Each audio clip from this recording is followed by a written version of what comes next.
Suzanne, are we ready? Yes, we're ready to go. I'd like to welcome everybody to the Gallup City Council regular meeting this Tuesday, October 25th, 2022. It is 6:07 p.m.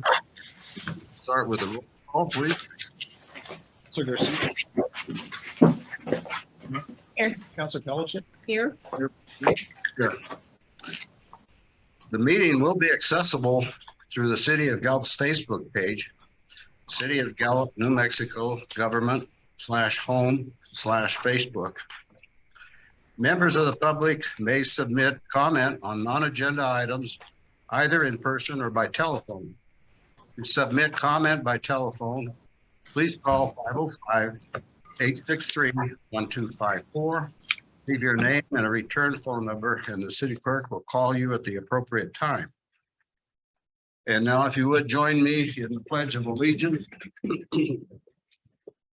pledge allegiance to the flag of the United States of America and to the republic for which it stands, one nation under God, indivisible, with liberty and justice for all.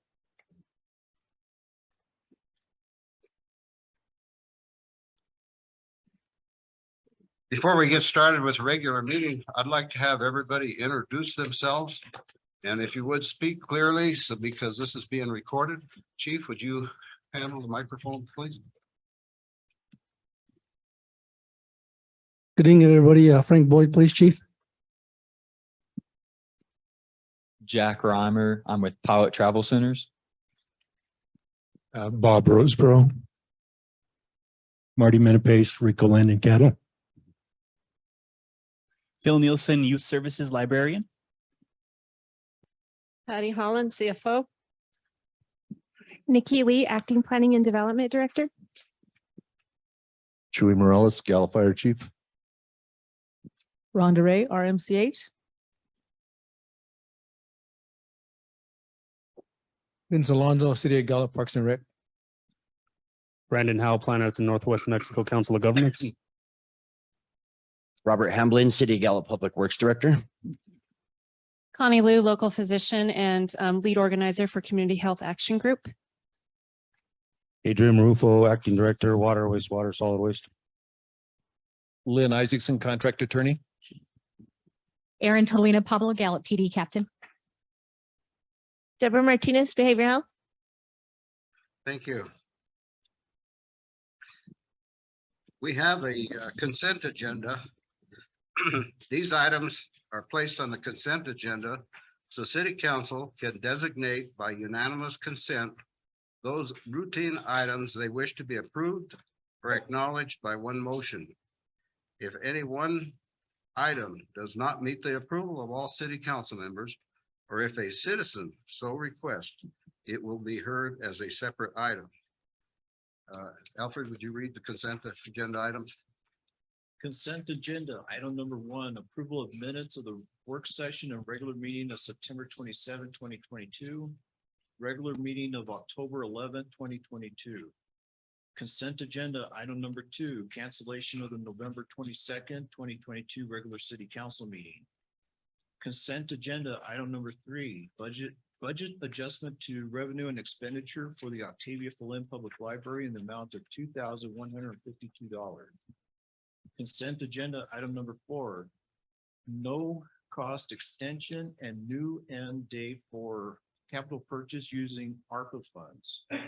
Consent agenda, item number 5, budget adjustment and expenditure approval to purchase new ambulance. Consent agenda, item number 6, budget adjustment for roof replacement at the wastewater treatment plant. And consent agenda, item number 7, resolution number R2022-43. New Mexico Department of Transportation Special I-10 and I-40 planning funds application submission. Council, are there any items that you would like to have pulled off for discussion? I always have them, Mayor. I'd like to pull number 4, please. I have a quick question. And Mayor, I guess as a citizen, I'm asking to pull item number 7. Item 4 and 7. Do we have a motion to accept the other items on the consent agenda? Motion to approve consent agenda items 1, 2, 3, 5, 6. Second, We have motion and second. Alfred, take roll, please. Counselor Shaw, Yes. Counselor Piano, yes. Counselor Garcia. Yeah. Counselor Palacha, Yeah. Mayor Bonneguidi. Yes. Item number 4 is a no-cost extension and a new end date for the capital purchase using ARPA funds. And the speaker on that is to be determined, so I guess we'll start with Mary Ann. Mayor and Council, Tammy Moe is at a conference, but I think she's available by Zoom. So if she could, I was able to get a response back on a question of this, but it didn't get to the person soon enough. So I'm just going to ask Tammy to quickly present the item and answer the question. Thank you. Hi, Counselor Piano. Can you hear me? Barely. Well, their internet here is very slow, so hopefully, can you hear me now? Better? Okay. I'm so sorry. Question, and my apologies, Mary Ann did get a response from you, but I didn't see the response in time. So I just wanted to get clarification. I think it's great that you're getting the printer. It says $11,453 remaining. And then down below, it says the third party funding is estimated 10,000, but then on the budget chart on page 26, it says 9,165. So I was a little confused why they weren't matching the numbers. So it was an estimate because by the time we get through the purchasing, it could be more or less. And so the $10,000 was the estimate. The actual, which I sent, is like 8,000 some dollars. And so it's not going to actually utilize the whole entire amount of ARPA for the capital purchase. And the remaining funds will be used to either for our collections or non-cap. And how much is left over for non-capital? I'm thinking here, let me look. I think somewhere around, there's going to be 2,000, in between 2,000 and 3,000. So it was 8,500. They gave us a discount, the actual person that, the company that won the bid on that. And I can look at the exact numbers if you'd like. You have to give me a second. Oh, that's great. Thank you so much. I was just wondering, because especially, people look at the budget, so that it was estimated at 9,165, but they gave you a discount of 8,500. That's correct. Awesome. Okay, great. That's all I was wondering about. I was just kind of wondering about the numbers. Okay, yeah, sorry. So yeah, when we do the capital improvement, it's an estimate there. And so at that time, we go out and look for the purchase price, but it just depends on who we go with as a vendor. Sure. No, that makes sense. Perfect. Thank you. That's all I was wondering about. Thank you so much. Is there a motion? Council? Motion to approve no cost extension and new end date for capital purchase using ARPA funds. Second, Motion and second. Alfred, you take roll, please. Counselor Shaw, Yes. Counselor Piano, yes. Counselor Garcia. Counselor Palacha, Yes. Mayor Bonneguidi. Yes, motion carries. Next item is number 7, resolution number R 2022-43, New Mexico Department of Transportation Special I-10 and I-40 Planning Funds Application Submission. Mary Ann? And Mayor, since I requested this, I'm requesting that this be tabled. I work with Brandon. He was a speaker on this item, but there's an issue with the grant agreement. It's kind of used for other types of formats. And when I read it over the weekend, it kind of implies that we're going to be the fiscal agent for the funds and responsible for the planning and engineering of an MDOT right away. And that's not the intention. We're hoping to get them the money, but we need to clarify that for the grant agreement. So we're going to work on that and then try to get that resolved by the next meeting. So I'm just requesting that it be tabled. Thank you. Do we have a motion from council to table this particular item? Motion. to table resolution number R 20-22-43, NMDOT Special 1 I-10 and I-40 Planning Funds Application Submission. Second. We have motion and second. Mr. Beta, would you take roll? Counselor Palacha, Yes. Counselor Shaw, Yes. Counselor Garcia. Yes. Counselor Piano, Yes. Mayor Bonneguidi. Yes, motion carries. Next item is an item for discussion only. It's the proposed foreign trade zone user fee airport. And the speaker on that is Marshall Miller, Brian Brown of Miller and Company. Brian, are you with us? I am. How do you do? And I am as well.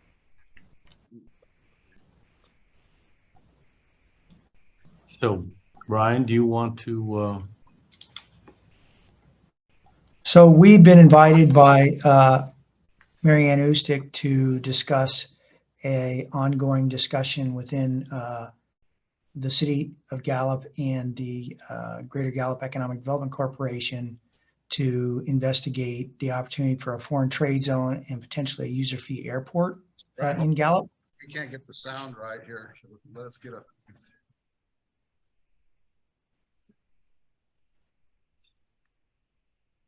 Is the sound better now?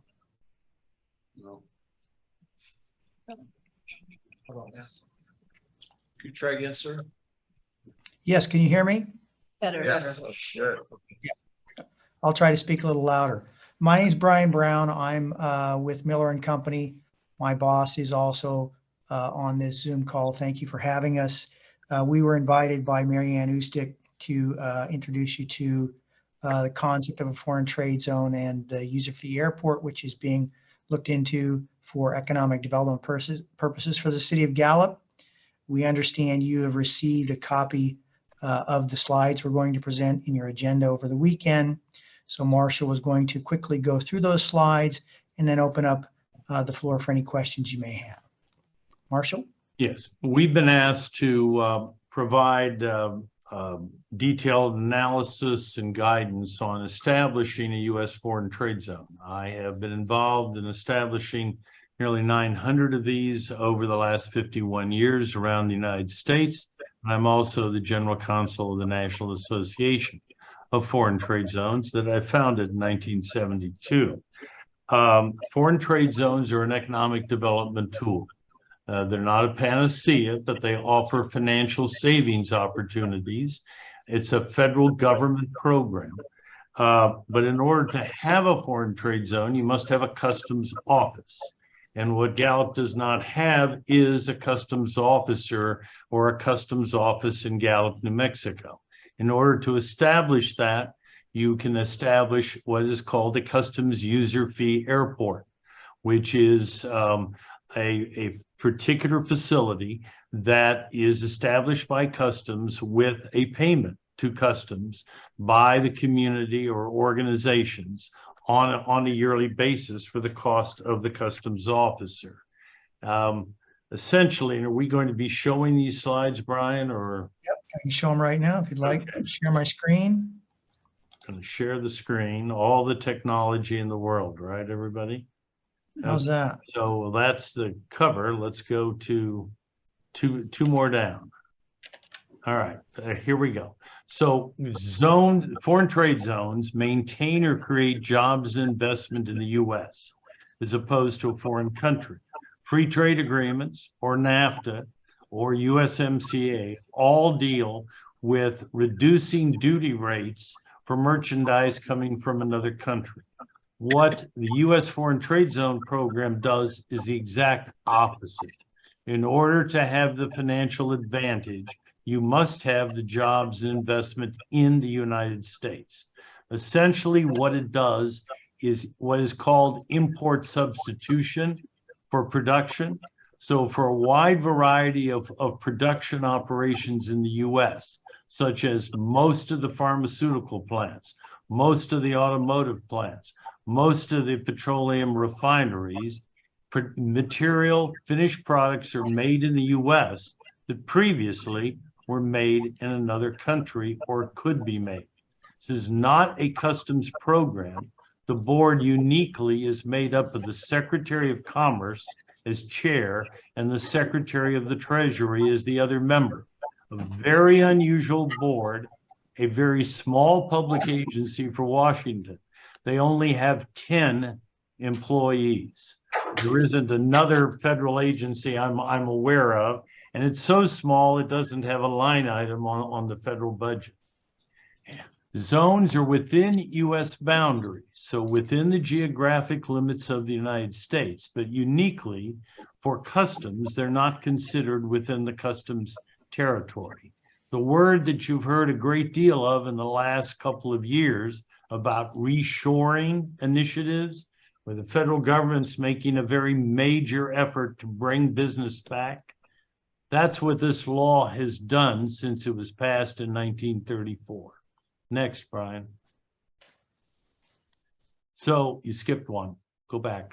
You got dollar Apologies. amounts. Okay.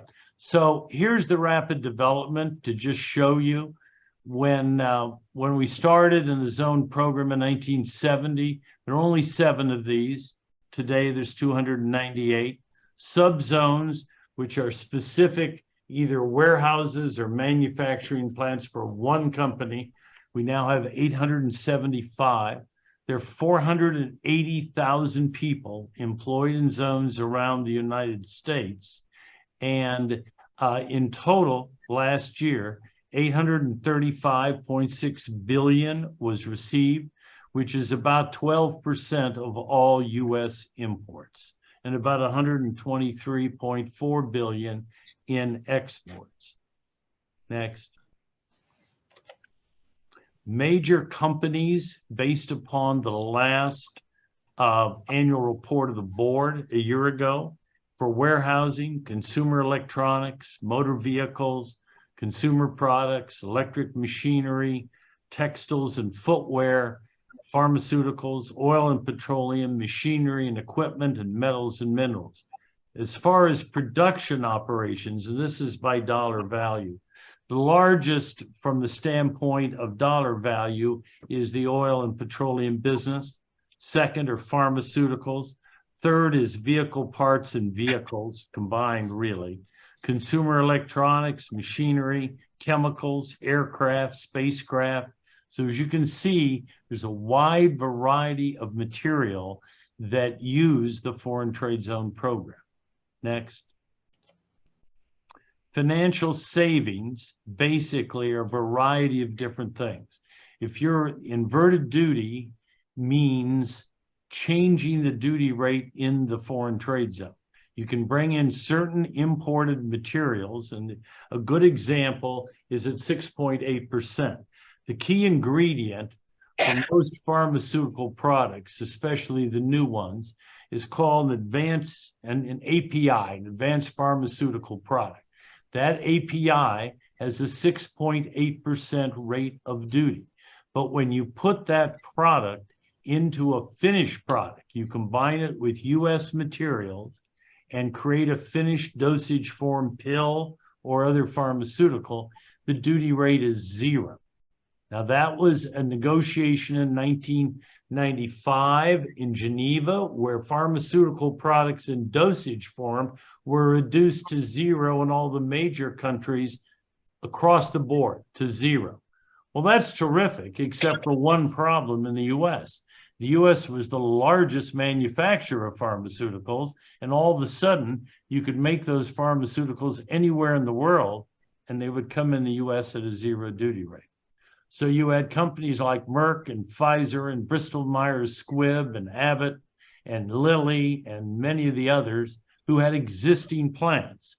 Well, then they moved to foreign trade zone status to allow them to bring in the key ingredient, make the finished product continually in Elkton, Virginia, or Chicago, Illinois, or in Indianapolis, Indiana for Lilly, and the finished rate was 0. Same for automobiles, the average duty rate of parts at 5%, finished automobile at 2.5%. Besides the change in duty rate is cash flow. You do not, when you import the material, when you bring it into the United States, whether it's footwear or something else, you do not pay duty if you're putting it into a foreign trade zone. So you have a cash flow or holding cost advantage.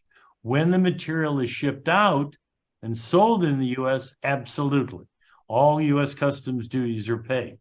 But if you also happen to distribute to Canada, then it's exported to Canada duty-free or anywhere else in the world.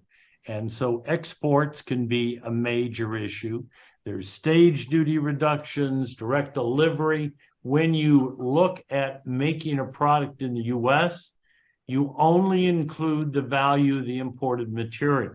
You don't include the value of US material, labor, overhead, and profit. If you brought that product in from another country, it's all material cost, labor, overhead, and profit. By having that differential, many companies, even in making products in low-wage countries, the overall cost and the overall duties of making it in your community, as an example, could well be lower per unit duty cost than being made in a low-wage country, because you're only including the value of the imported material. And last year, 77% of all merchandise in U.S. production operations were U.S., not imported.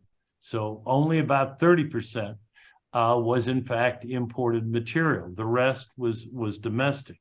And a wide range of other financial savings of one kind or another that I won't go into now. But all of this is U.S. Customs financial savings. So for a community, from an economic development standpoint, you're not putting any money out for any of these foreign trade zone operations. The financial savings of the companies are by being in the foreign trade zone program. It costs, there is an expense, there'll be a grantee sponsor in your community, a governmental or not-for-profit entity. There'll be employee management expenses, software, consulting, training, but the reality is normally, the financial savings creates a payback on all of the expenses within a few months. Next.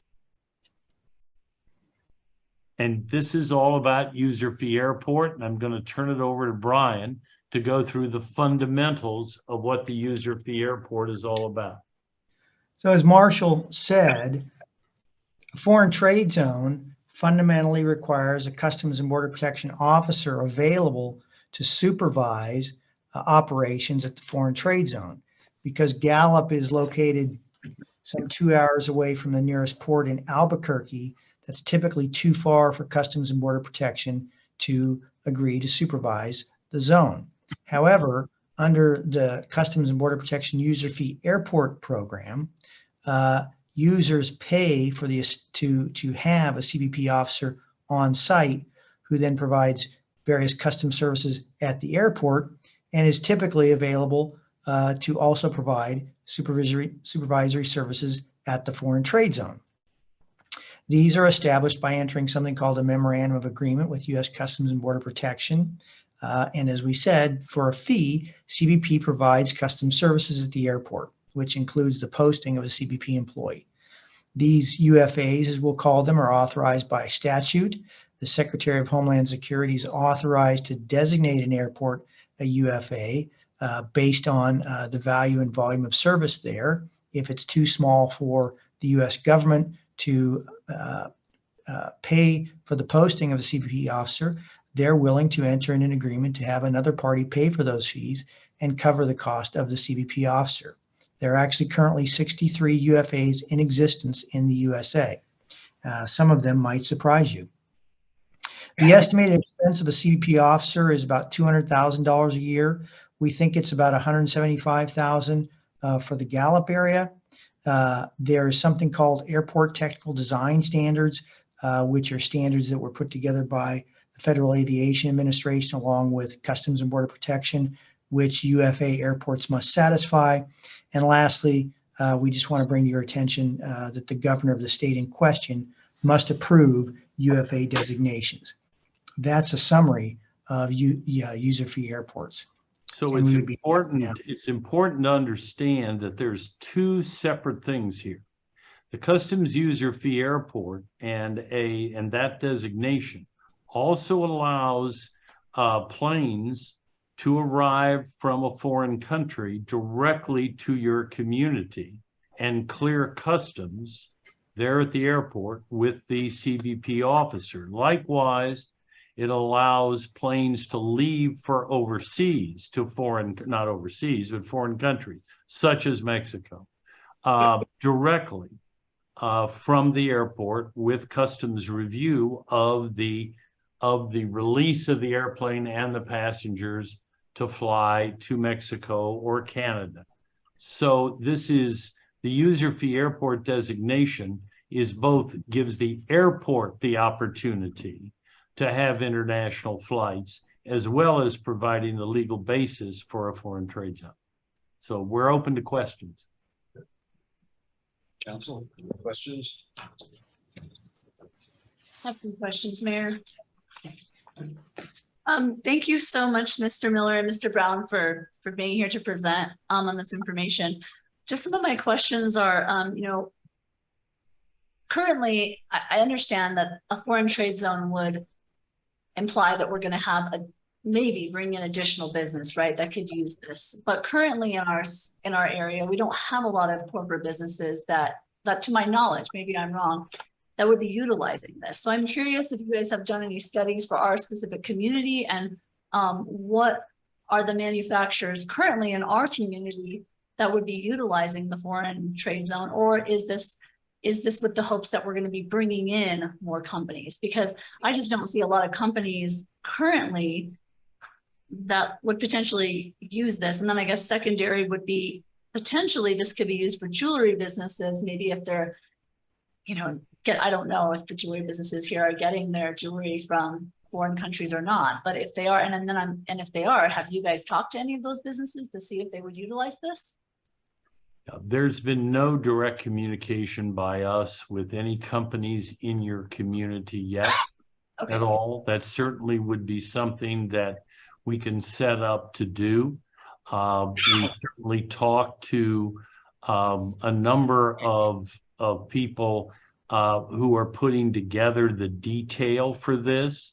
But you're right, your community doesn't have a large industrial base or warehouse distribution base, but there are many moderate-sized communities in foreign trade zone status. As we said, there's nearly 300 throughout the United States, wide variety of different companies doing different sorts of things.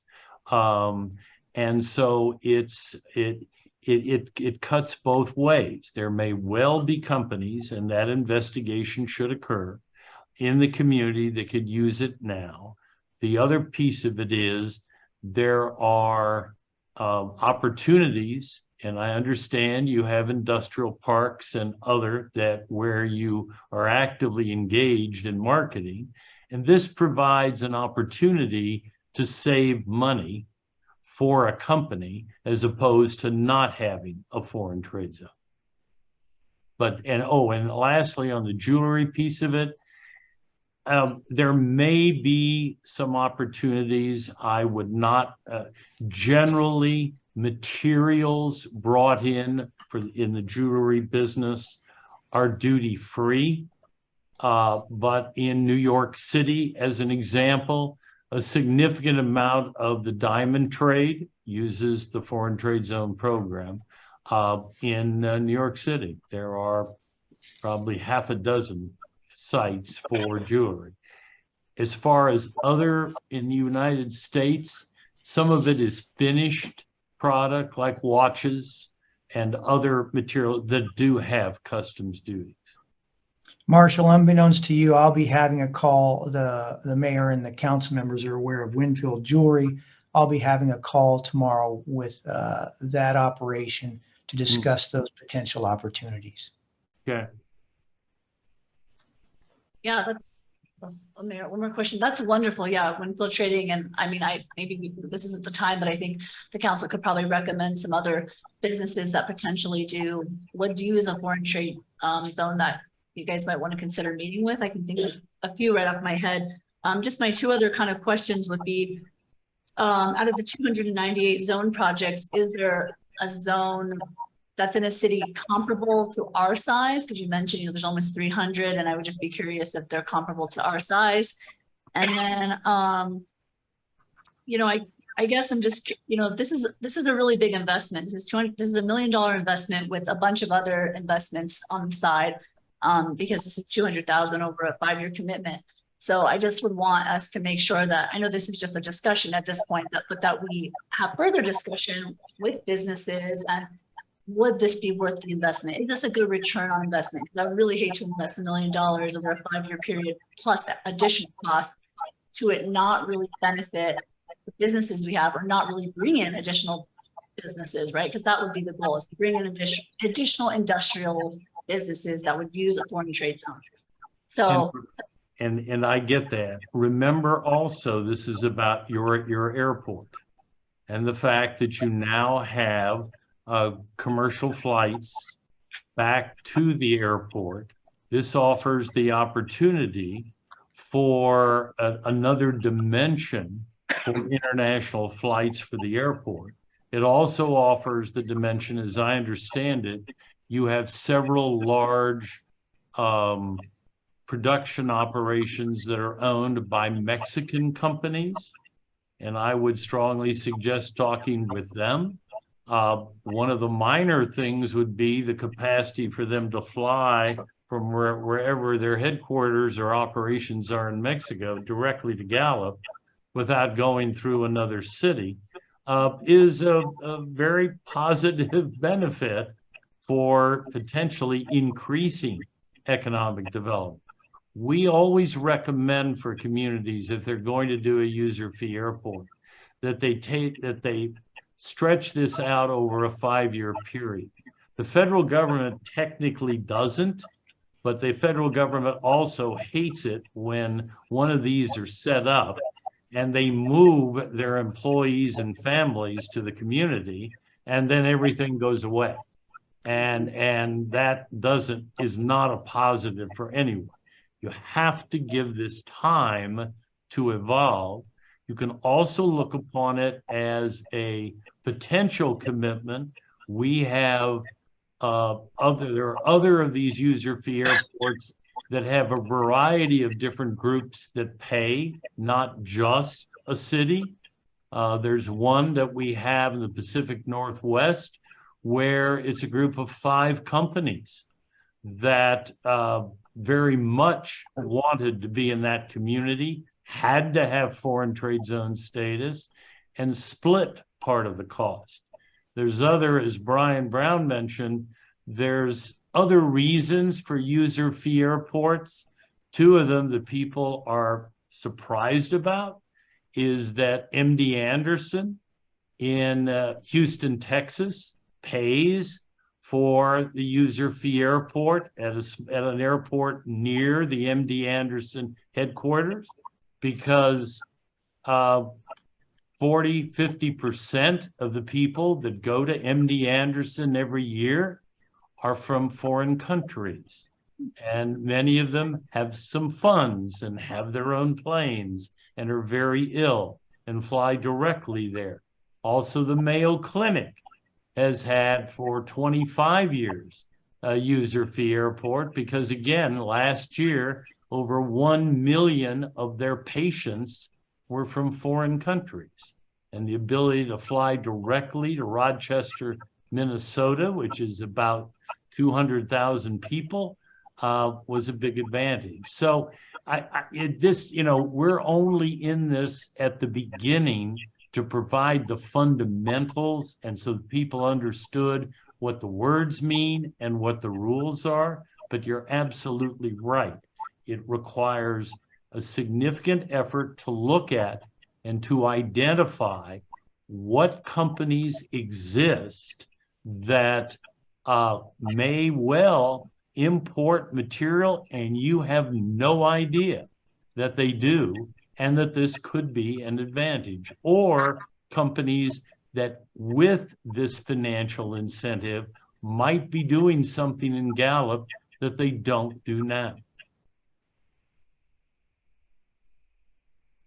Thank you. That's very helpful. Thank you. That's very interesting about Mayo Clinic. And we'll put a list together of communities of a similar size, and can also put contact names together so that you can be communicating, because it's not just large cities in the US that have these. Great, that would be very helpful. Thank you. Okay. Mayor, if I could make, but go ahead if you have questions first for that. I just want a little background. I should have said this first. So the EDA grant that we got a couple of years ago, remember, for autonomous vehicles and mobility hub and those kinds of things, was amended. And we were able to use those federal funds to hire this amazing law firm. You can tell from their presentation, they are the experts in the United States. And we learned a lot from them. This is something that GGBC has been looking forward to for many years, a Florida trade zone. After they were hired, they went through the process for us, and we learned that we didn't qualify for a Florida trade zone. We actually worked on getting the commercial air service, which was step one to doing this. And then we found out we were only eligible for the user fee airport. And then they explained that, went through the process. It's been we're kind of coming down to the wire in the EDA grant. So we did have a meeting with our Chamber of Commerce on October 18th. I told you about that. We invited some local businesses we thought might be interested. We didn't have great turnout. Gallup Land Partners showed up, Rhino Health, which we think might be interested, wasn't able to attend. But Cindy Jarvis with the SBDC actually brought up jewelry. And the fact that some of the jewelers that she's aware of do import materials from foreign countries, whether or not and some do actually export to foreign countries as well. So that was an area that fortunately we wouldn't have known about if she hadn't attended that meeting. So we're exploring those opportunities. And I just wanted, so we wanted to, their contract is coming to an end. We wanted you to be able to hear this, ask questions, and then we'll continue to explore based on their outstanding guidance. We really appreciate what they've done for us. And wanted to thank you. I know my own business in a sense. I mean, we buy leather from Mexico. We buy leather from Brazil, you know. I guess some broker or whatever, you know, maybe an area that we could save money by buying direct. I don't know. And I imagine there's probably a lot of other businesses in Gallup that feel the same way, you know. Jewelry, use coral, use turquoise. A lot of those are products from, you know, that has to be imported. I think anyway, it puts us at the ground floor. We could explore it and go from there.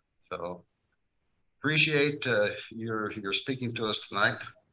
And is there any more questions from the council? Any more questions?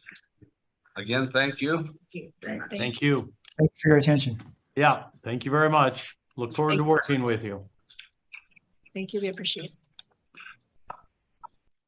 Next item is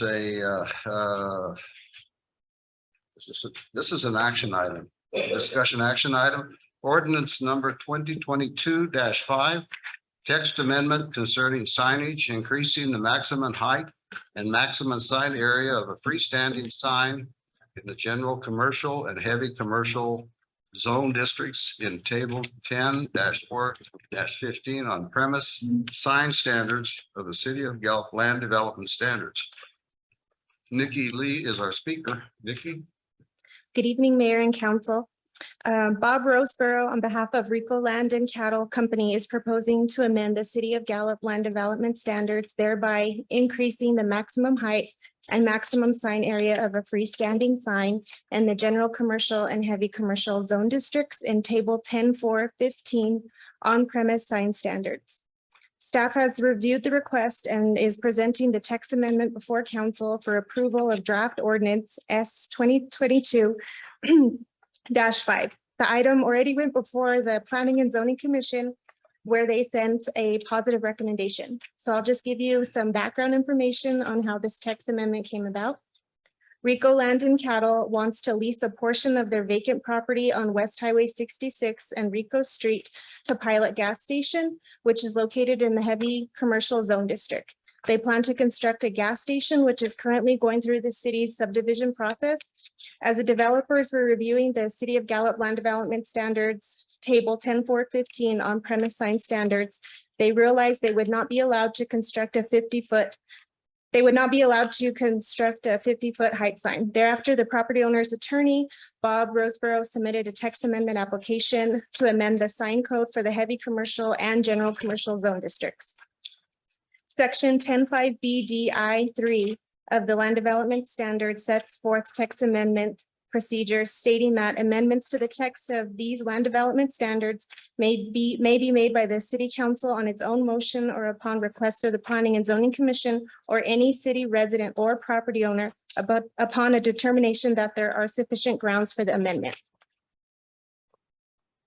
The code also requires applicants to submit certain information such as the name and address of the applicant, identifying the number and wording of the text that they wish to change, an exact description or wording of the change to be requested, the reasons they are requesting the change, and any additional information council or the Planning and Zoning Commission deems necessary. The applicant has provided all the required information in their application. Therefore, the application is considered complete. Section 10.5 BDI 6E sets forth criteria for text amendments. The criteria is as follows. The proposed amendment is justified by one or more of the warranted or acceptable grounds as specified in this section. The proposed amendment is consistent with the city master plan. Approval of the amendment would not have a significant adverse effect upon the character and value of adjacent properties or the surrounding neighborhood. Approval of the amendment would not have a significant adverse effect upon the natural environment. Approval of the amendment would not result in excessive burdens being placed on the provision of municipal services such as water service, utilities, sewage disposal, solid waste disposal, transportation systems, fire and police protection, and public schools. Approval of the amendment would serve some public interest and would not merely serve the narrow interests of a property owner.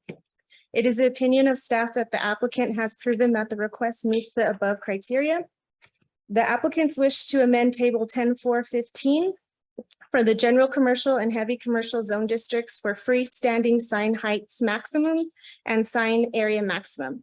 Instead of changing the sign regulations for the entire 2 zone districts, the applicants are proposing to change only areas within 1,500 feet of Interstate 40's exit 16, which is west of Gallup, and exit 16 east of Gallup. Al, can we pull up the image?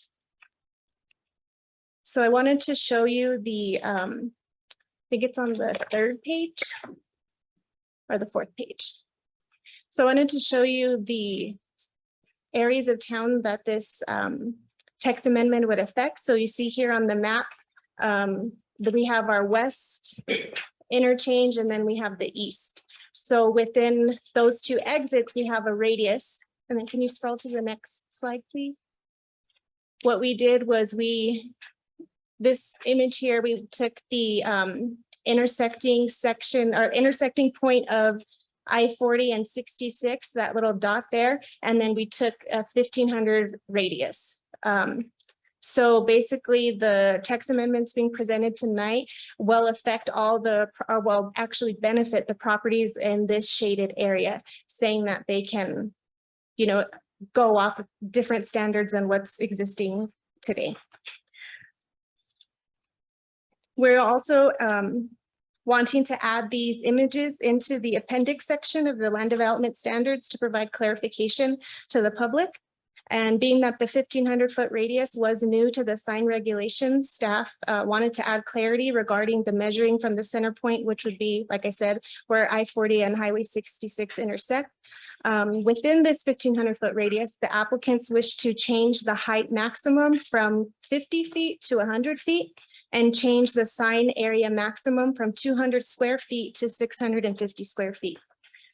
Staff worked with the consultants to review a variety of sign regulations from Albuquerque, Farmington, Las Cruces, Santa Fe, Roswell, as well as other cities outside of New Mexico.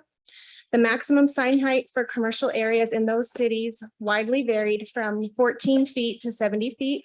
However, according to the United States Sign Council Foundation model of on-premise sign codes, they recommend a 74-foot sign height maximum. And then for the square footage, they recommended 639 feet for a maximum sign area. After reviewing the proposed text language and comparing it to other cities and national best practices, staff came to the conclusion that the 100-foot sign was a bit excessive, whereas a 75-foot sign would be more reasonable. And staff agreed with the 650 square foot sign area according to the USSCF model.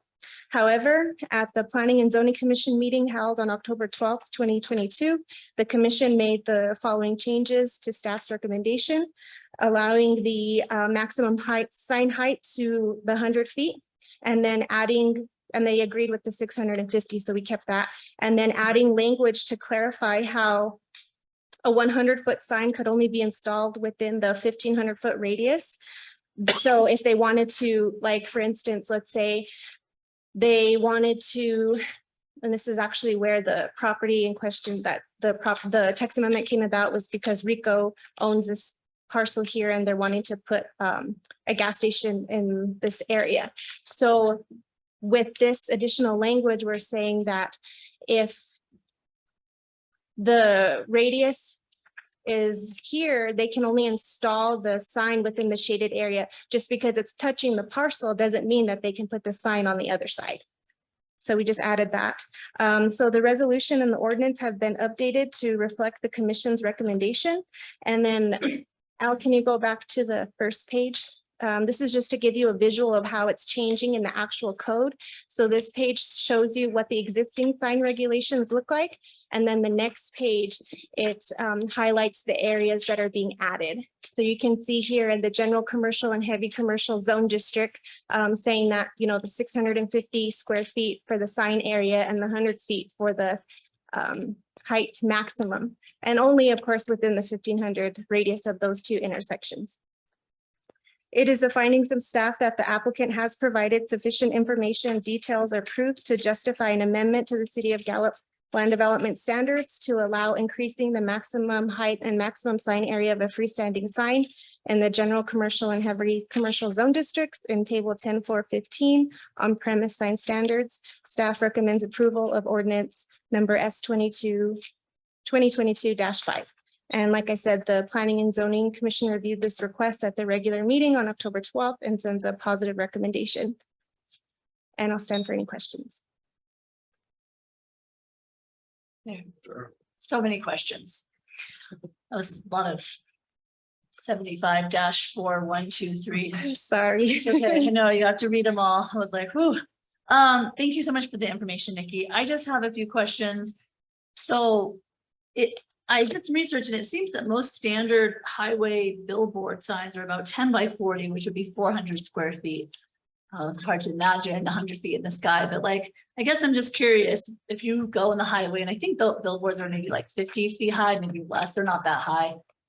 But if a standard, you just imagine a standard billboard and that's 400 square feet, why are we wanting this to be 650 square feet, which is 250 square feet bigger than an average billboard on a highway? That's my first question.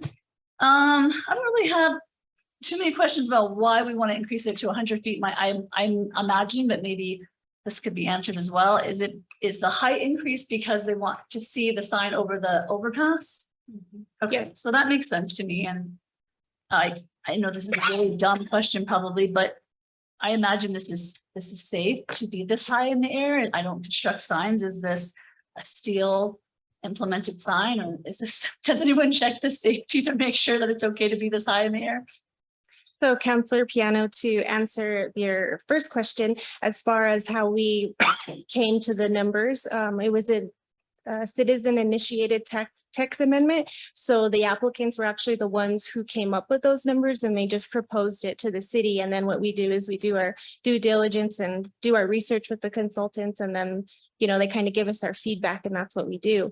And yes, as with the reason that they want them at the interstates, they initially wanted it just for the west interchange because of that, like Twin Buttes Hill, and it's hard for them, for the customers or for the potential customers coming on the freeway. And if they had a 50-foot sign, the traffic wouldn't really, view their sign. So they thought that this would help.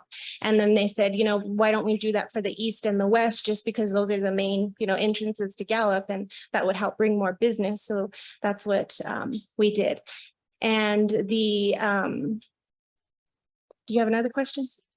Yes, the safety. Okay. And there was something actually brought up after the commission, between the commission meeting and this meeting, as far as safety goes. Our building inspector actually, we discussed it, and it's funny because we do have a section in our land development standards for cell towers.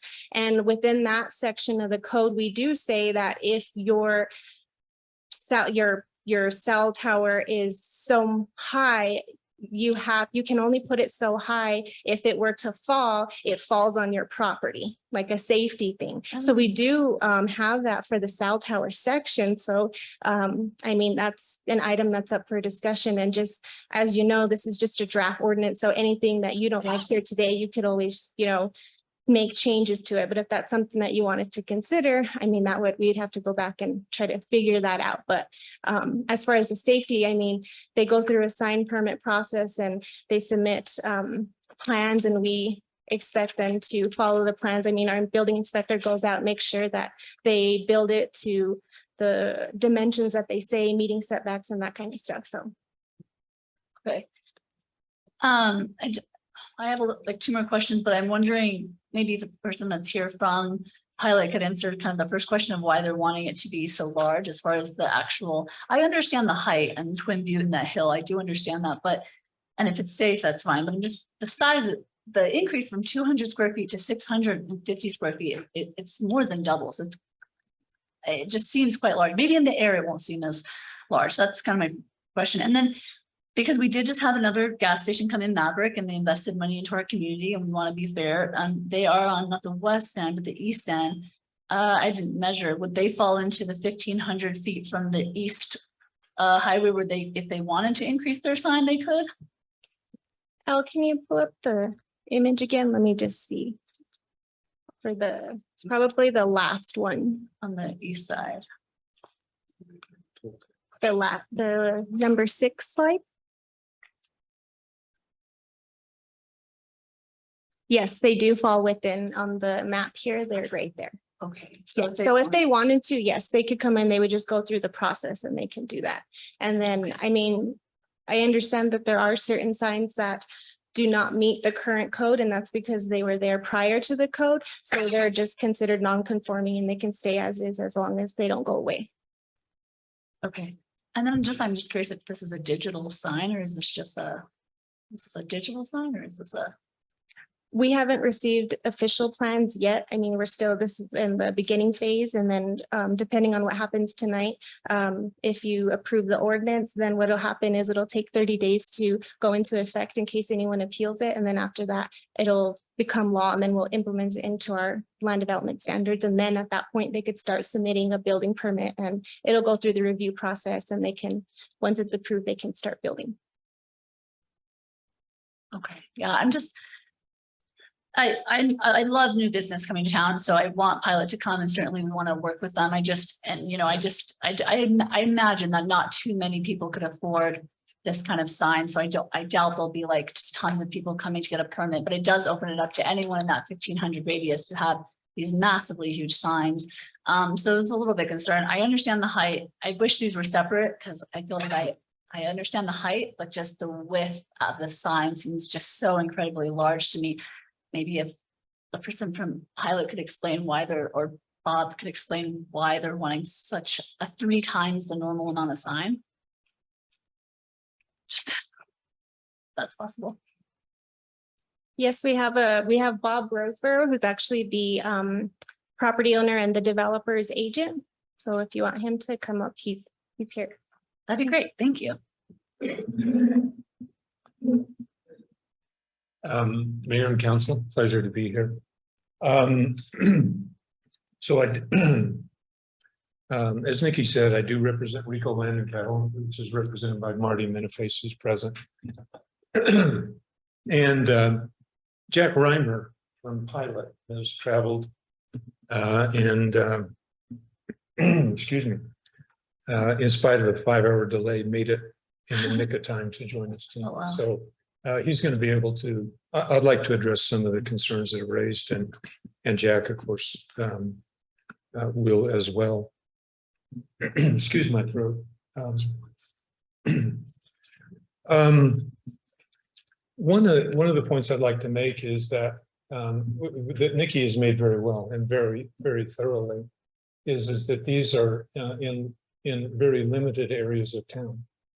These are with respect to the two entry points on the interstate, both east and west, and in a fairly narrow radius.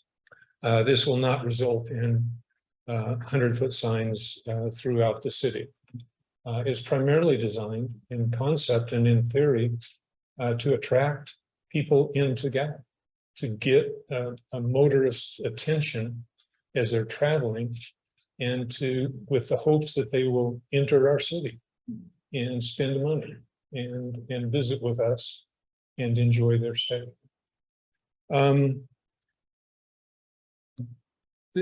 With respect to the east and west exits, we have the east exit up, and there's actually a huge sign outside of the radius, which is the sign just as you pass the Comfort Inn, which has been grandfathered in. And I don't know how high it is, but it's huge.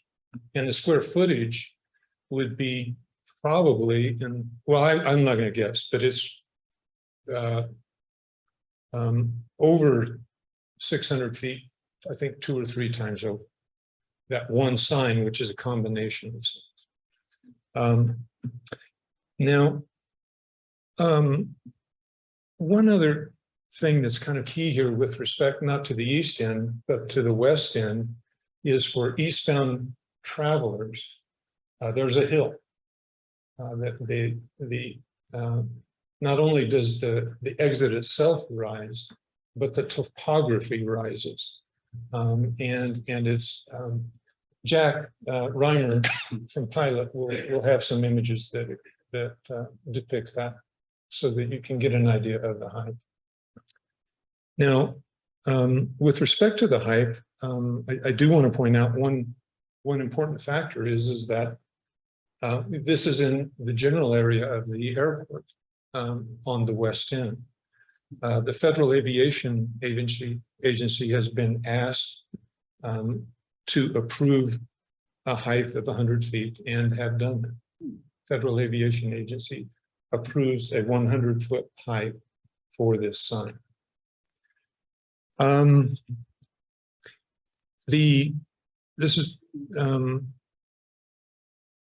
guess the other point I want to make too is this is a pilot travel center and has the potential to draw interest and activity and business to our west side, which is with all due respect I believe is important to our community.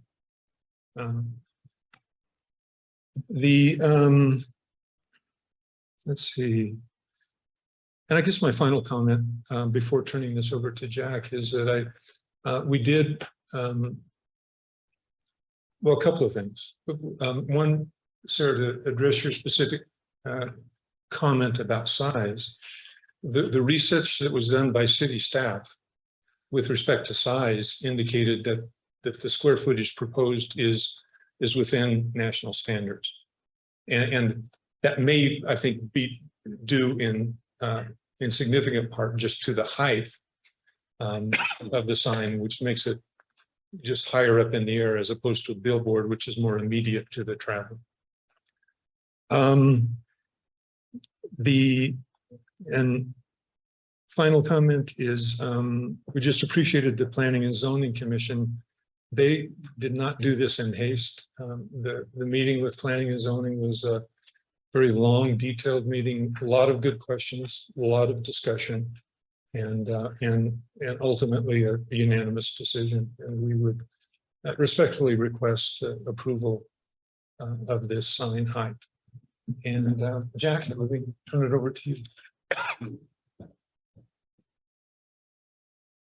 Good evening. Thank you, councilors and mayor, for your time this evening. I do have a sign study that was prepared by our contractor that shows the visibility of different heights, if I may. I need you to, I also, Jack, I need you to identify yourself, because this is being recorded. Okay. Yes, sir. Jack Reimer, Pilot Travel Centers. So as this is going around, just to hit a couple of points that were brought up as well. One unique issue of signage compared to a cell tower is the nature in which the purpose of the structure. So a sign's obviously to advertise. So part of that is to have the visibility. And if you limited to where it would fall on the property, you wouldn't be able to have any signs on the side of the road where the purpose is to advertise. So just wanted to point that out. Walk through here in just a moment, each of these figures here indicating why we're requesting the size and the height that we are. The other item that Counselor brought up that did want to hit on was the safety of the sign. That's something, of course, is of the highest importance, prepared by a professional engineer.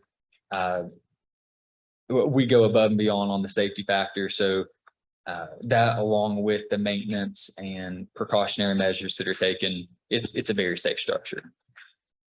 So to start walking through the handout, on the first page, you can see where we're proposing to place the sign, and that is on side closest to the interstate. A little bit of a zoomed out version there, and you can see the approaches on either side. The renderings of them, the signs themselves, I do want to point out the 50 and 75-foot signs. Those are at 200 square feet, where the 100-foot sign is just under 800 square feet. And so my point in saying that was, I guess, partially to apologize that our sign contractor was not able to update to the 650 that was being requested. But just to make you aware that it's going to fall somewhere in between those two areas that are shown. So on the next page, you can see the visibility of the 50-foot sign going, would that be east? And it's where that red line points to, not visible at all. That's what would be allowed by code as it stands. On the next page, there's the 75-foot sign. Once again, no visibility from that side of the exit. And then on that last page, you can see the visibility of a 100-foot sign.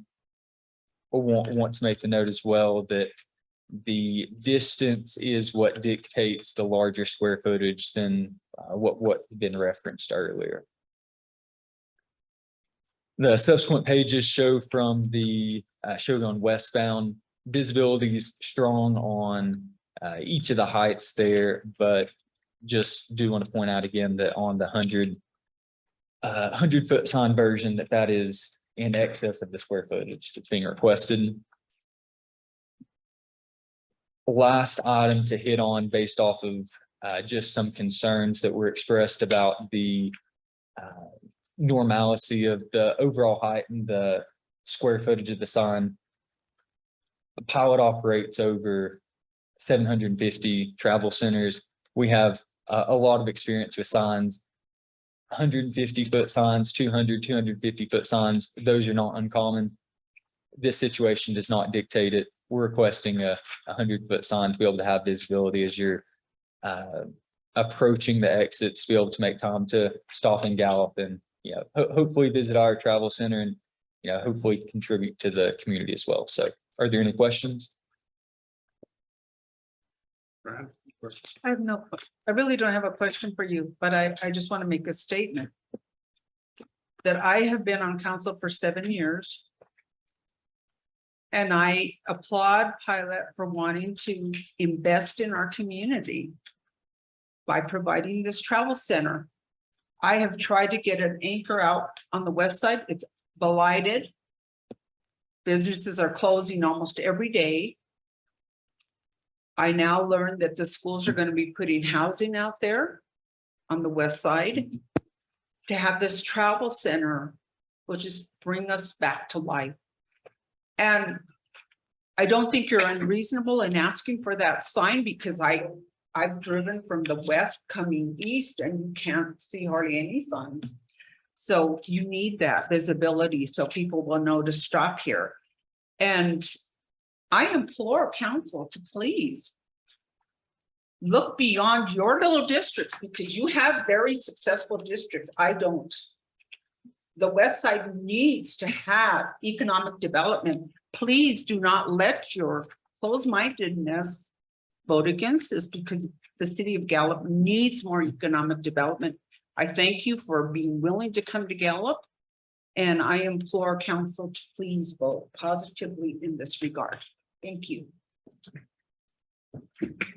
Yeah, Mayor, I just want to make a comment. I mean, of course, you know, I agree that we need development on the west end, and I think it's great the pilot's coming. I just want to make a comment that, you know, when I ask questions, it's not because I'm, you know, thinking of my own district, it's because I want to make sure that we're doing the right thing for the whole community, and I want to understand, because I'm not a sign maker, and I don't really have a problem with the height. I was just trying to understand, you know, the 650 versus the 200, and I wish this example of height is really helpful. I wish we had one that showed, because I'm not really concerned about the height, it's more the size. So I wish we could see the size, but I do think it's great to have it on the west end of town. So yeah, I mean, what are your normal size signs? It's really dictated on the area, the topography, and it really just comes on what you need to be visible. Gotcha, so just depending. But this is pretty like signs of this size are common amongst pilot. Definitely. Thank you. Yes, ma'am. Any questions? Mike?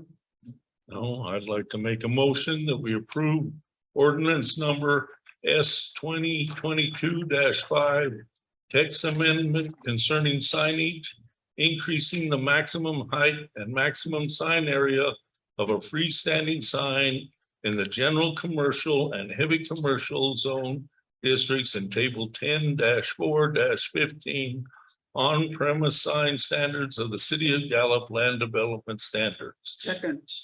A motion and second. Mr. Veda, would you take roll, please? Counselor Shaw, Yes. Counselor Pelletier, Yes. Counselor Piano, Yes. Counselor Garcia, Yes. Mayor Bonagli. Yes, motion carries. Thank you, Nikki. Next item is the approval of agreement regarding the construction and operation of a pilot travel center. And speaker on this is Curtis. Curtis. Mayor and Council, this is one of the more unusual requests that I've come to you with over the years. And it has to do with just the unique nature of how the land acquisition is being structured for this. And it's something that really isn't envisioned by our land development standards. They really don't give us a clear-cut answer. And so that's why I'm coming to you with an agreement that answers the question one way or another. And basically what the question is when you look at the land development standards, they have setback requirements and they have landscaping requirements. In your packet, you should have and I just had it here a second ago. I lost it. You should have a map that has, oh, here it is right here, that looks similar to this. And basically what that does is it outlines in pink the proposed site for the pilot travel center. Now, typically when you have a development, it's on a single lot or a single piece of property with a single owner. In this particular case, the location that the pilot travel center would like to develop and operate the travel center on is actually owned by 3 separate property owners. And the 3 separate property owners are leasing under a long-term lease. I believe it's a 40-year lease to pilot the total properties. And so you have on the frontage of 66, you have an LLC, which is owned by a single individual. Chevron 3307 West LLC, and another LLC, which is owned by the same individual, Speedway 3303 West LLC. And then you have that combined with the parcel which is being leased from Rico Land and Cattle Company. So if the land development standards are applied as we normally would apply them, you would have setbacks along the lot lines of all three of those parcels. And so I've outlined in yellow where you would have setback and landscaping that would be required. And so basically that would mean that along all of those interior lot lines that are outlined in yellow, you could not have any structures. And so it pretty much makes the proposed site untenable because of the landscaping and the fact that you couldn't have any structures along those lot lines. The land development standards don't really define for us what is a quote unquote property, which is the term that's used in the section of the land development standards concerning landscaping, or a lot, which is the term that's used when we talk about setbacks. And so what this agreement does is it tells the developer that for purposes of this development, we are interpreting the word lot or property to mean the single parcel that you have put together with three leases for purposes of the setback requirements and the landscaping requirements only. So there would be setback requirements that would apply to the exterior lot lines, which are outlined in pink. There would be landscaping requirements. Those would not be dispensed with, but they would apply to this parcel or this proposed site as if it were a single lot owned by a single owner. And the only other thing that the agreement does is it basically says at the termination of the lease, the developer, which would be the Pilot Travel Centers, would have a choice. They could either purchase all the property and subdivide it into a single parcel, which would clearly meet our standards, or they would need to get an extension of this agreement if they wanted to continue to operate by extending the leases with the property owners, or they would need to remove everything that they've installed on the property and return it basically to its current state. And so with that, I stand for any questions. Do you have anything else you'd like to add to that to clarify what I probably? I would just add one thing, which is what Mr. Hayes kind of closed his comments with, is that your city staff has made an effort to put in protections and to require the property owners to return the property to its original state at the end of the 40-year lease period, if it's not extended. And that is acceptable to the property owners. They agree to that concept and to that protection for the city.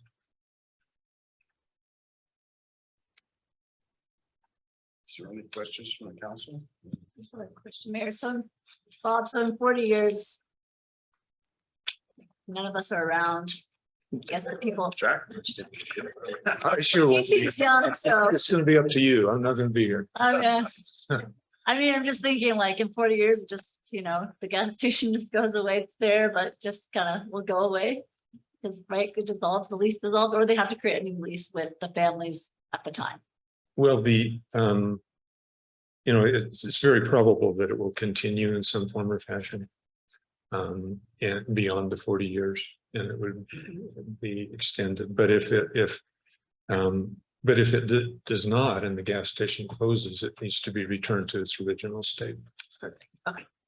And the agreements provides that that's one of the choices would be to obtain extensions of the leases and negotiate an extension of this agreement with the city. Because we have no idea what our land development standards are gonna look like in 40 years.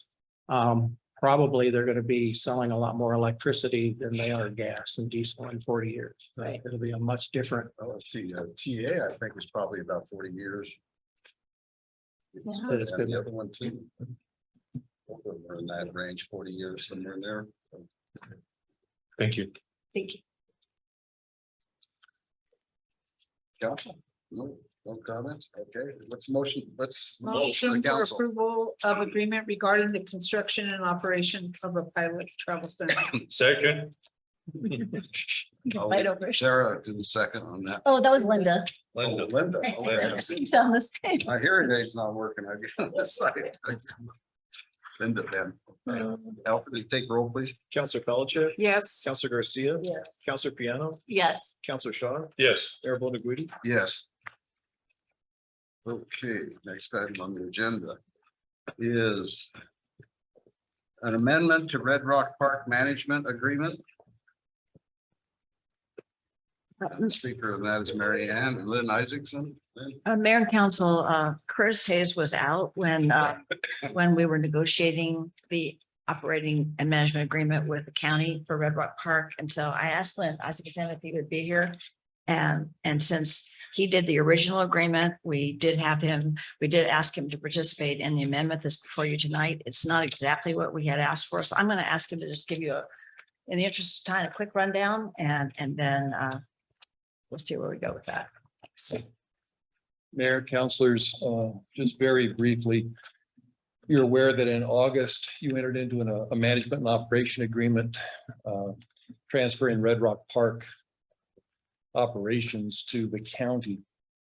That agreement was foreshadowed by several drafts. And in the original draft, the county said that they wanted the entire park. When meetings were held in May of this year, the county indicated, well, wait, we don't really want the museum. And in fact, it's memorable because at that point in a meeting, we brought up, well, is there separate metering for the electricity for the museum? And they said, no, but don't worry about that. We're not going to charge you electricity. You keep the museum and the electricity is on us.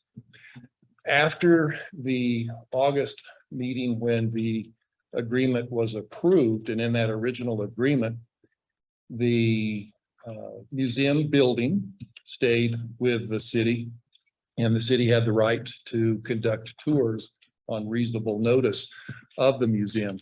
Sometime after that August meeting, and I don't know the date, Mary Ann might, but the county came back and said, wait, we want the museum. And they asked the city to amend the agreement to allow them to have the museum. The issue that is first and foremost is not the building itself, but the art and artifacts that are located within the museum. And I don't have a good value. It could be somewhere around $750,000. If you have looked at that, if you've been at the museum, you see that it's been on the walls. There are display areas where significant artwork is. And more importantly, and I've not seen them, there's 3 storage rooms where most of the collections and a lot of the expensive artifacts and artwork are located. So when we were asked to do an amendment, the city proposed an amendment to the county that said several things. Okay, you've got the building. We'll keep the 3 storage rooms. We asked that the county provide 1 employee who would be in the building anytime that it's open to the public to keep artwork and artifacts from leaving. We asked that there be a video surveillance system installed that would cover all of the doors that could be accessed by the public. And I think that would include both doors that are open to the public and doors where the public could leave the building. We asked that they install an alarm system, and I would note that the draft agreement came up right after the unfortunate break-in at the animal control Gallup Humane Society building, where we said, well, we probably need an alarm. We asked that the county do daily walkthroughs of the building and let us know if there were any issues and let us know if there were any loss items. And we asked that they indemnify us for any loss. In other words, we're giving you the building, we're giving up access to these collections to the large part. We ask that you be responsible for them while they're in your control. I think you have an item, and Al can put it up on the screen.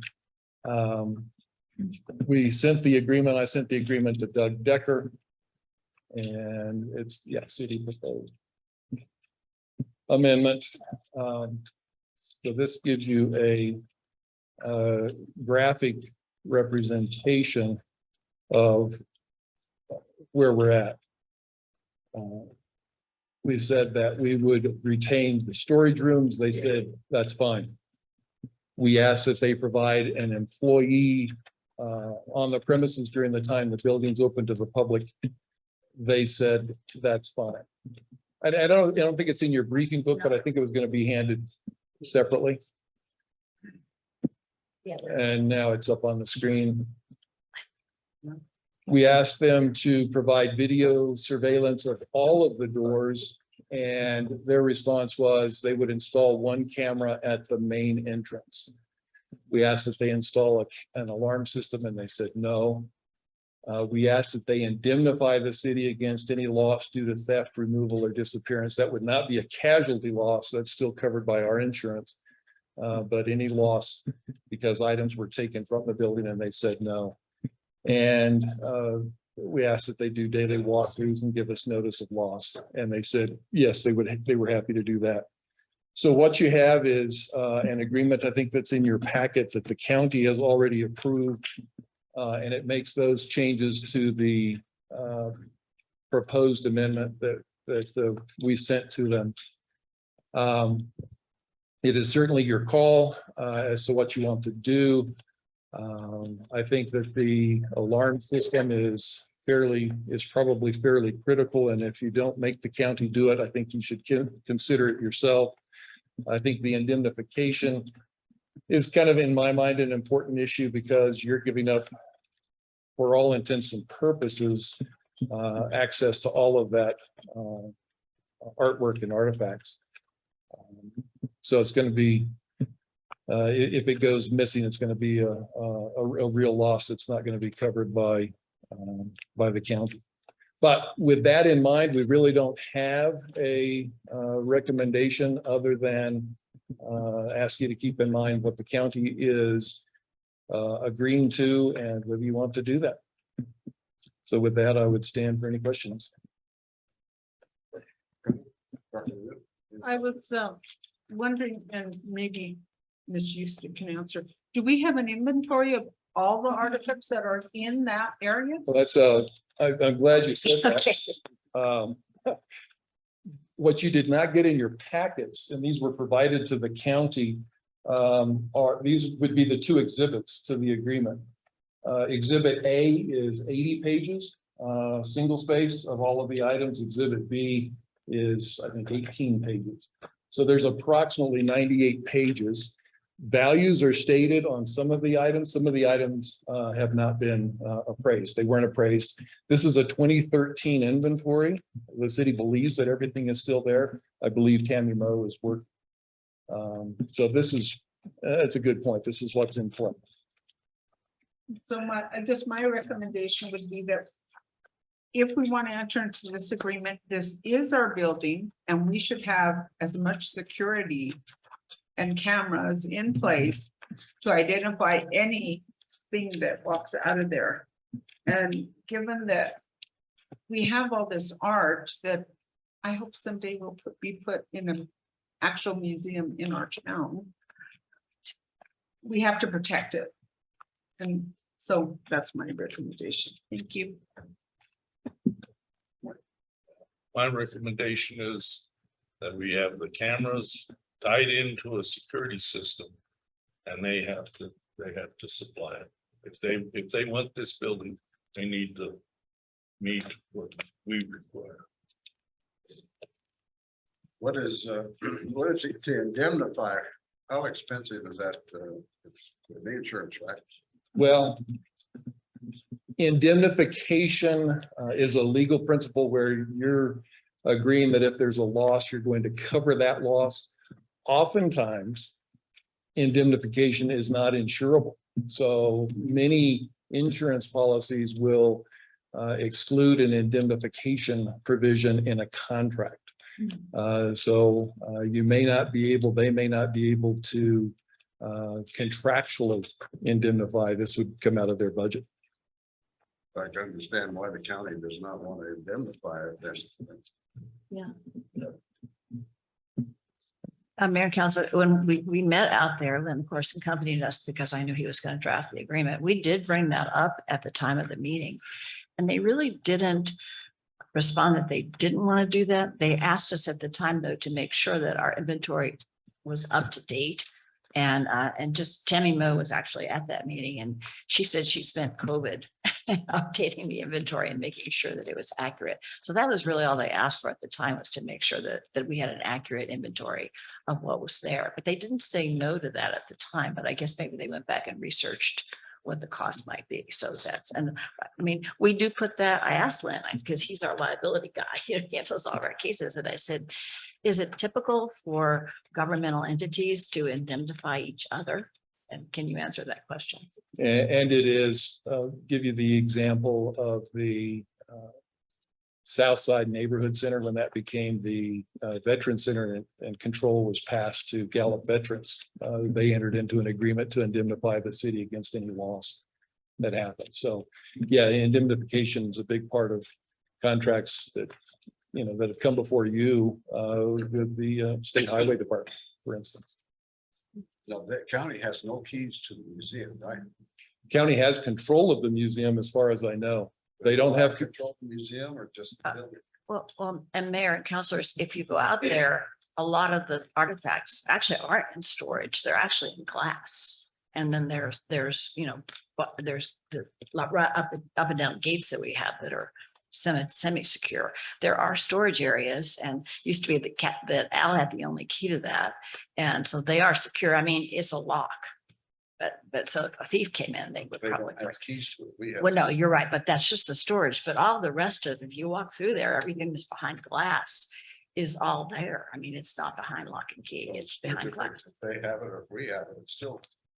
It's of huge value to the city, no question. Mayor, I just, you know, I agree with some of the comments, you know, as far as the indemnification and beautiful things we have out there. I guess my just comments would be, I think it's unfair to ask them to do something that we weren't doing prior. So, I mean, you know, I certainly think we should have an alarm, but we did not have an alarm prior to this. So it's not like we had it and then we're like, now you have the building, now you should have the alarm. We never had an alarm ourselves. So it's kind of tricky, right, to say, well, now that you have it, and now that we're having more theft, you should put the alarm in. So, you know, I do think we should have the alarm, but I think we should consider, you know, have an alarm at my building, and it's not too expensive. And so maybe that's something the city could even look at putting in, but regardless of who pays for it, I do think we should have an alarm. And then I'm just curious, did we, when we had all the, because we've owned this building forever, were we indemnifying the artifacts at the time? No, we own the artifacts. Oh, so we So you don't indemnify, we insured the For artifacts. years, the city didn't go to the ceremonial. Oh, The right. city owns them now. Okay. And when the ceremonial happened, they have these 3 break-ins, but not, I don't think in that facility. Because at one time, all the artifacts were in trading posts. And that's where the break-ins were, at the trading post. Oh, wow. Mayor and council, I mean, you're absolutely right, Councilor Piano, and I said that, somebody else asked me that. I said, you're right, we didn't have it, but after that break-in at the animal shelter, it was a lesson learned. And I mean, they stole some drugs and they did some damage, but losing some of these artifacts is irreparable harm to the city. And so whether, you know, I would recommend that whether we make them pay for, and I will tell you that our staff the next day after the break-in at the animal shelter went to Home Depot and bought it off the shelf, and then had Joe Message install an alarm system. You just have to do it now that we know. I mean, theft is rampant and we have to do it. So we have no choice. So if we pay for it, I mean, that's okay, but they have to operate it. I mean, and if they're not going to indemnify us, then, you know, we have to do something to protect these artifacts. So it's not a real issue of who pays, but they have to operate it. They have to make it secure. Vince? Original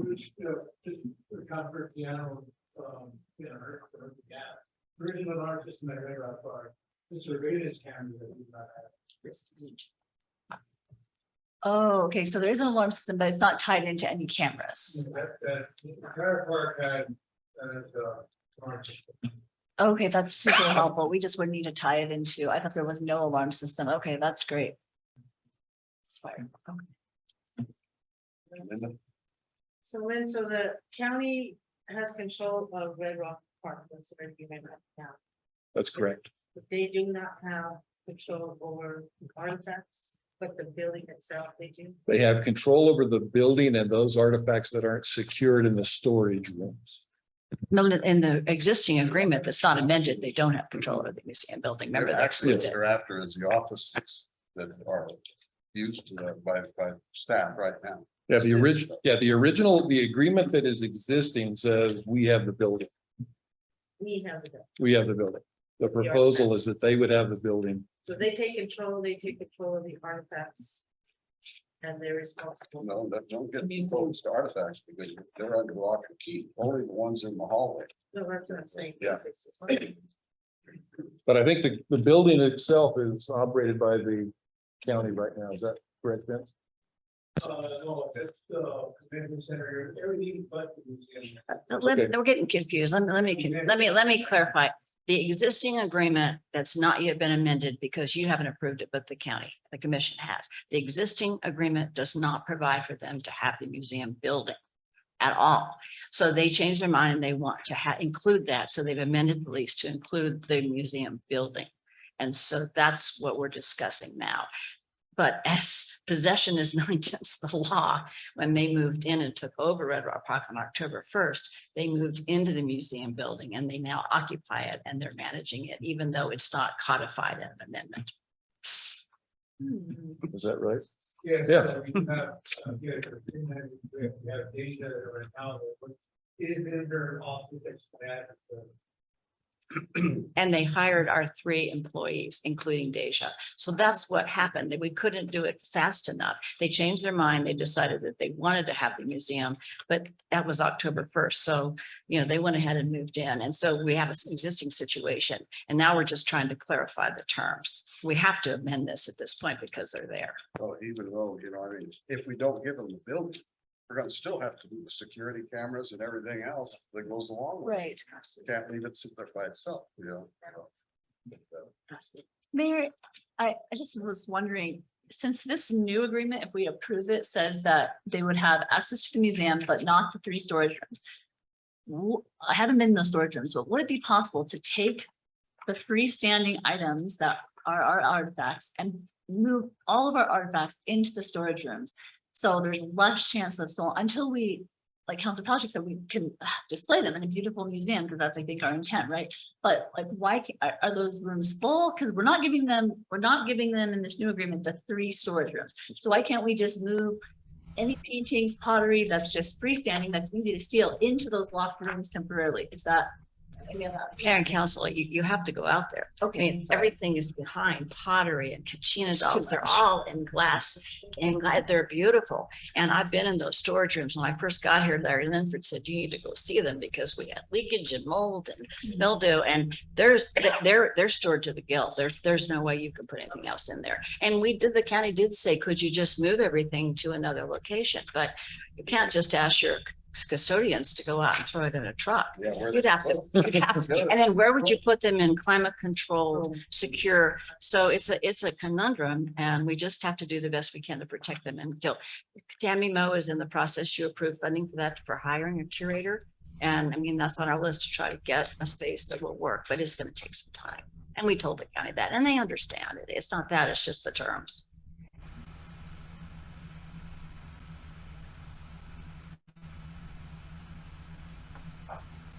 Yeah.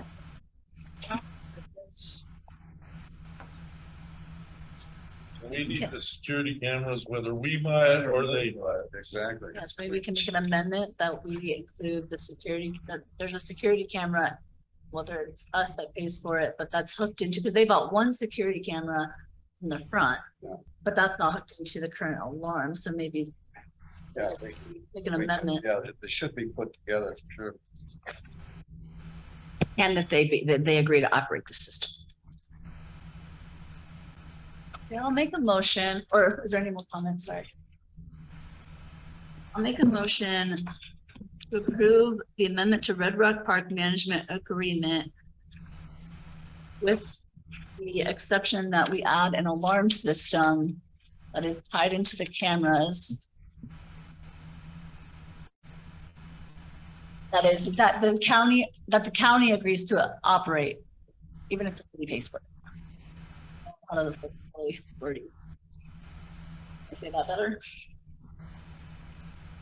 Well, certainly, if you accept their agreement, then you would want to add that the city would pay for an alarm system on the building. And they would agree to operate it. Okay, I'm making a motion to approve the amendment to Red Rock Park Management Agreement with an addition to the agreement that the city pays for an alarm system and the county agrees to operate the alarm system. Is there any more added to that? No, I think that's good. We have a motion and second. Mr. Bennett, would you take roll, please? Counselor Piano, Yes. Counselor Garcia, Yes. Counselor Shaw, Yes. Counselor Pelletier, Yes. Mayor Bonneguidi. Yes, motion carries. Thanks. Nice, thank you. Yeah. Where are we at now?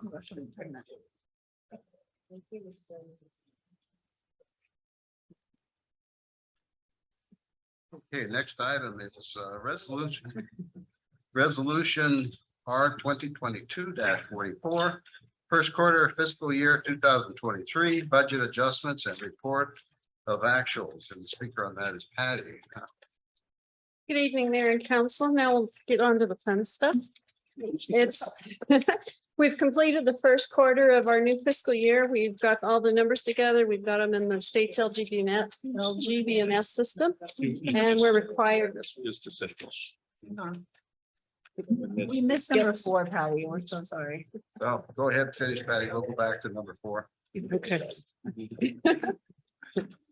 So the first report that I want to just mention the highlights of is going to be the adjusted budget form.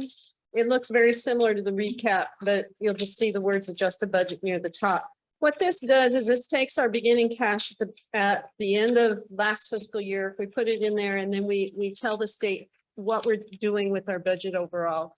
So this takes into account the beginning budget that we had and then all the adjustments we've had during the quarter. Overall, for the city as a whole, we have a total revenue budget of just over 145 million. And we have total expenditures of over 212 million in the budget for this fiscal year, which shows a use of cash of $66 million. A great deal of that is in projects on a fund by fund basis. We are 100% solid. We feel our projections are accurate. We do have the funding for everything that's in there. The second form that we have for you is the report recap, and that's report of actuals. And so what that one does is, again, takes cash, we update the investments. So for the quarter, we had revenue that came in for all the funds across the city of just over $31 million. Our expenditures were 27.4 million. And so right now we've received 3.5 million more than we've expended at the moment. So we're bringing in a little quicker than we're able to utilize it at this moment. The one that has a lot of detail that is not a state required one, but we've always provided this to give you is a recap. And this shows on the right-hand side, it'll show an explanation for basically all of the adjustments. Well, in total, it is all of them, but some of them are summarized.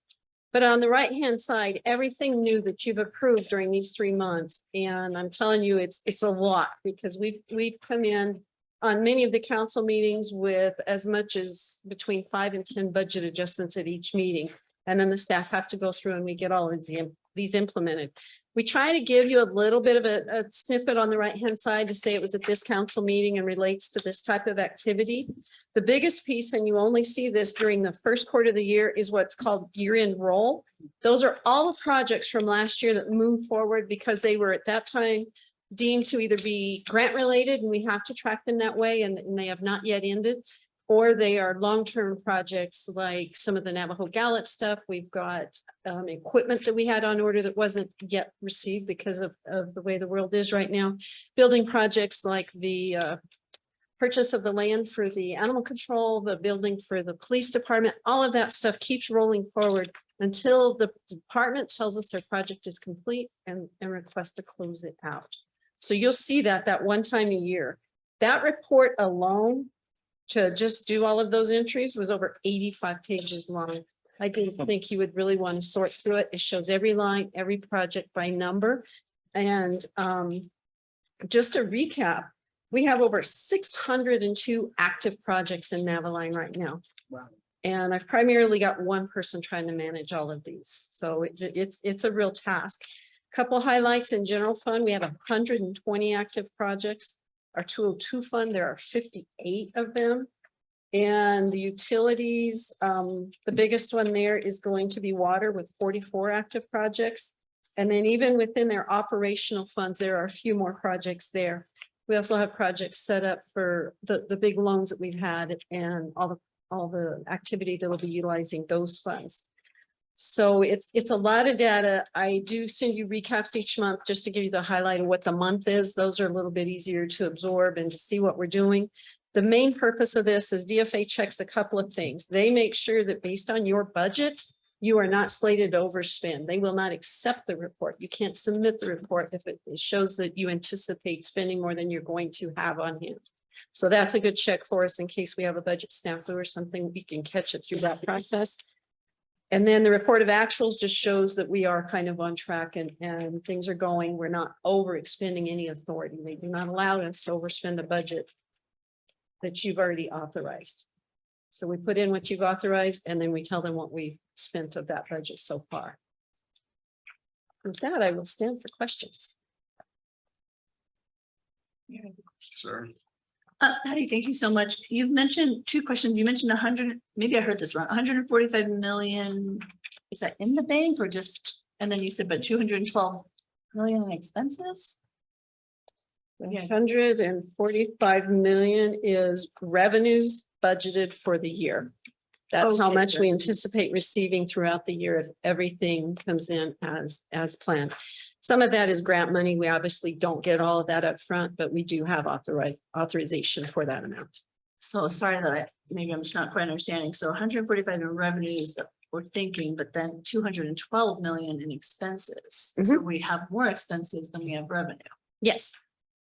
But you just said the state won't let us spend more than. Won't let you spend more than the cash you have available. Than the cash available. Okay, so I guess, sorry, stupid question, but how does that work out? That we have a lot more expenses than we have revenue. So how does that balance? How does that create a balanced budget, I guess? A lot of these projects like the ARPA fund that we got in and we designated a couple $1 million of it for wastewater projects. That cash was delivered up front. We budgeted them for wages, which we did utilize during that period of time before the fiscal year ended, but we set up either 4 or 5 wastewater projects with it or water. I think they were water. It was wastewater projects. They hadn't yet spent any of that money. So we already had the money. It's cash in the bank, which is why they look at that cash balance, but it's authorized to be utilized at some point in the future within a certain time frame based on the grant. Some of those allowance. expenses kind of rolled over from previous into the rollover. Right, if it hasn't, if the planned approved spending has not yet occurred, then it just moves forward into the new year. Even if the revenue is already received, then it's cash on hand. Okay, perfect. And then just my second question is, there's all these numbers with negative numbers, which I think is we received less money than we projected. Is that correct? Or, and because there's 54 negative where it says minus, I'm assuming that's a negative. Which report are you looking at? Oh, I'm looking at the detail. Oh, sure. So all a minus number on that means is we adjusted that budget downward. If you look at towards the beginning of page 1, there's one that shows that we reduced revenue by $89 and it says closed project. So for that revenue line in general fund, whatever that project pertained to, we were completed and there was $89 that we could have drawn down, but we didn't utilize it and we were not authorized to draw it down. So we close the revenues and the expenditures of any project that's complete. And then it just kind of falls off the books. We remove it completely. Okay, so sorry, just for my clarification, so like one of the first lines, I think this is page 1, it says year-end roll minus 14,917, and it says Department EMS. So that would mean that we didn't spend the 14,917, or we projected that we were gonna have an additional 14,917, and then we didn't get that. We closed the project and on some of those, and I believe Chewy's was one of them.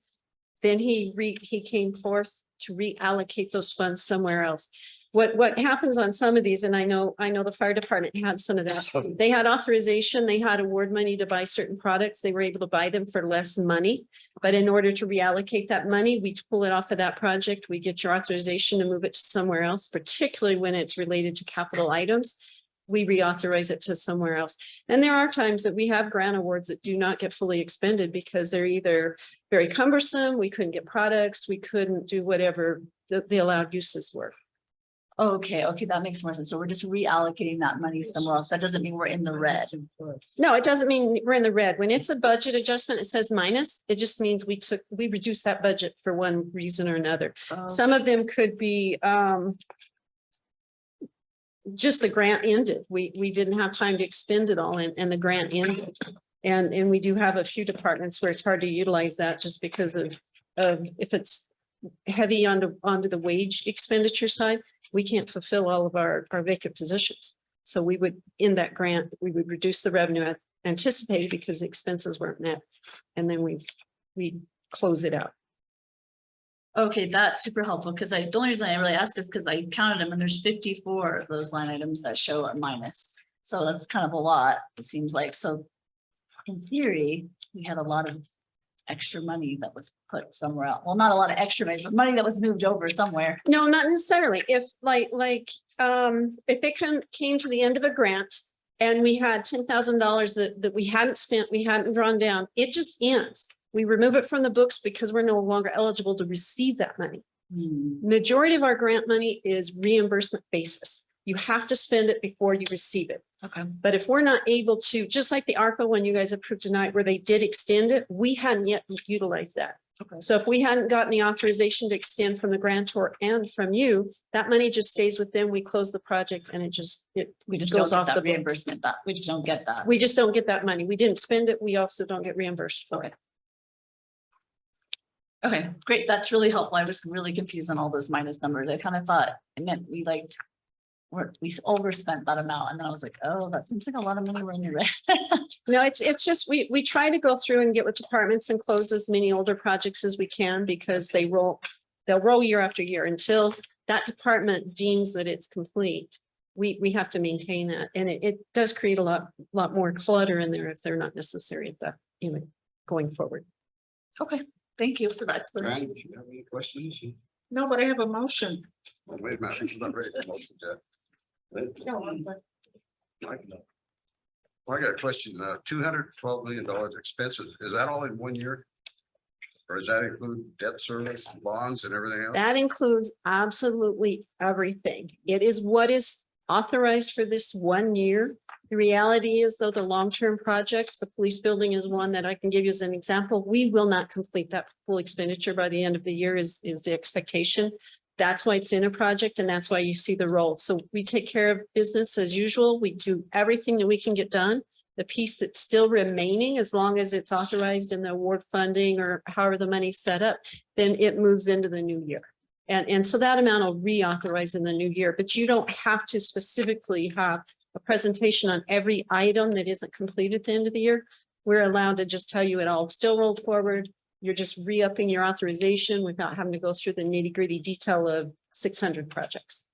Okay, the other question I have in the first section that you have there, you have the pre-adjusted budget, and then you have the adjusted budget, and then budget, adjusted budget. And there's a number of items that have been added on, like, try to find one that I can identify too.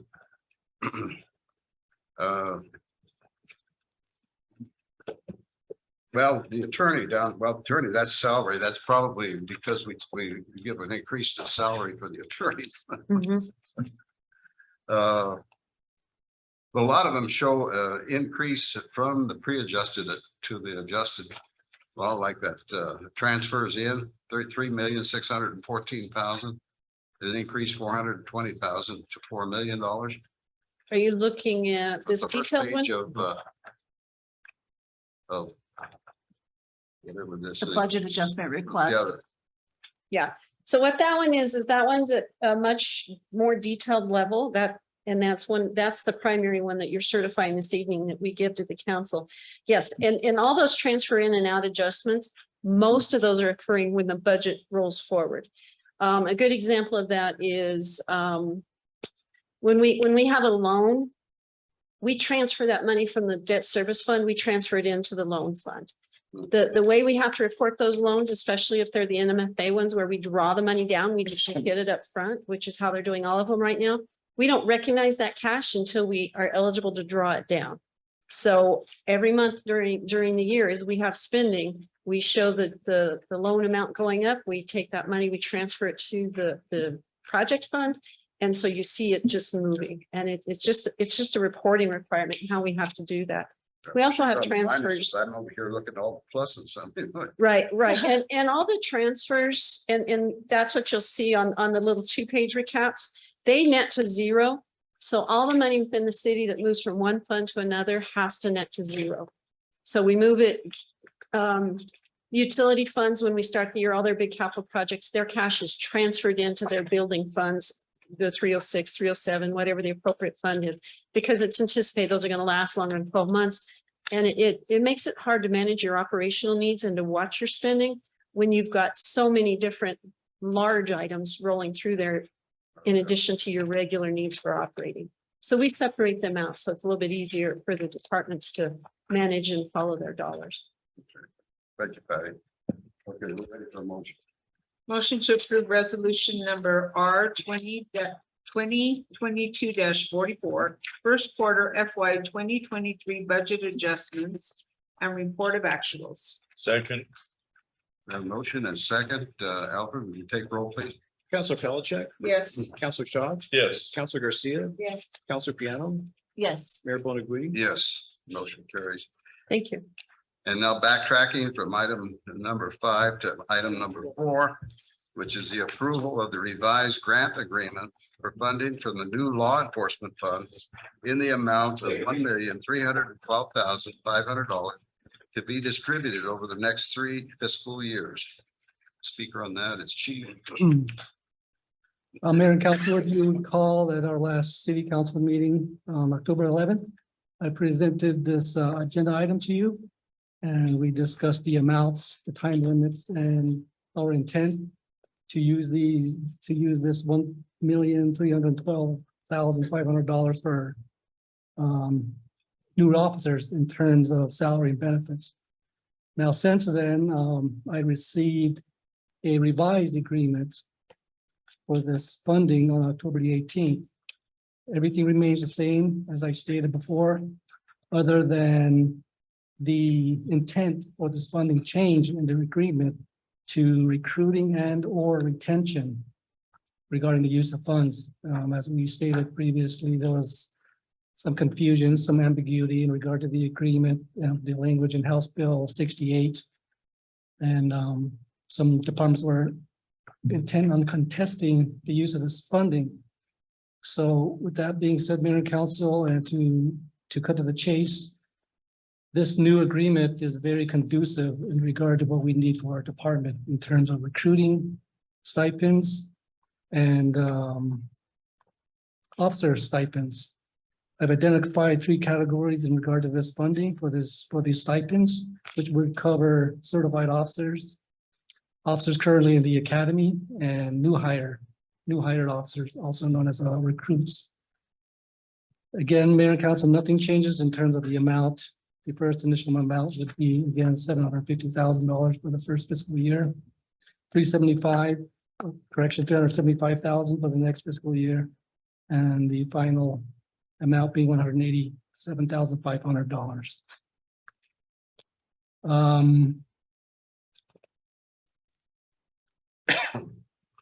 Attached in your agenda item is a new exhibit, which specifically states that the expenditures of eligibility activities were, as I stated, is for retention and or recruiting.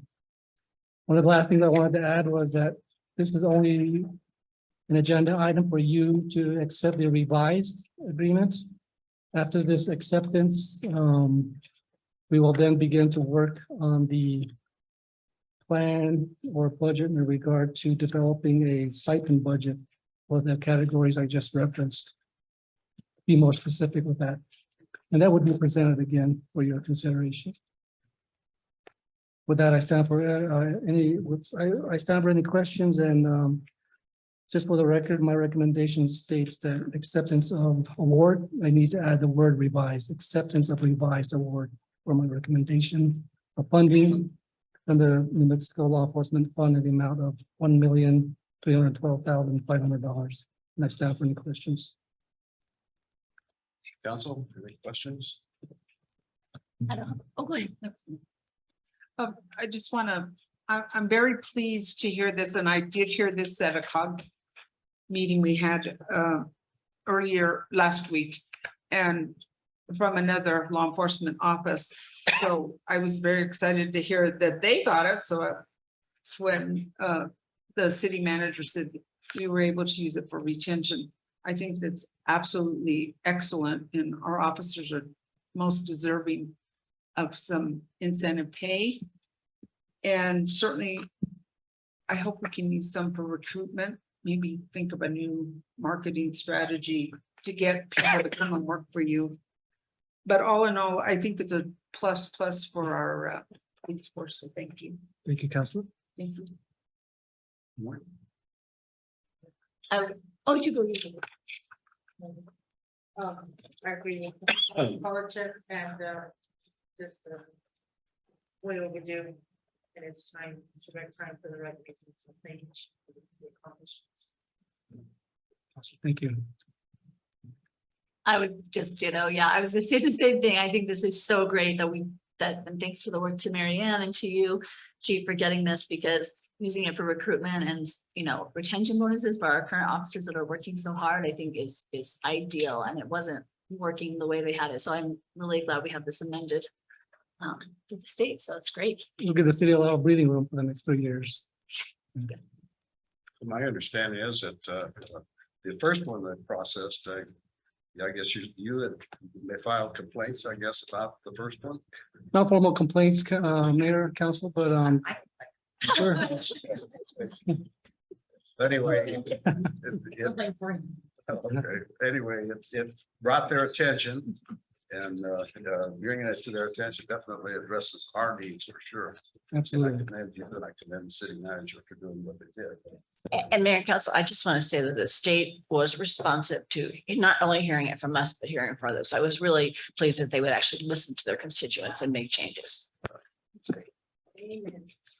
Council, we're ready for a motion. Motion to approve of the revised grant agreement for funding from the new law enforcement fund in the amount of $1,312,500 to be distributed over the next 3 fiscal years. Second.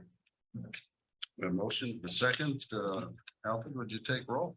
Counselor Shaw, Yes. Counselor Garcia, Yes. Counselor Piano, Yes. Counselor Pelichick, Mayor Bonagudi. Yes. We'll get a response from her when she comes back. Thank you. Okay. We have a presentation by the Community Health Action Group. Dr. Connie Liu. Connie?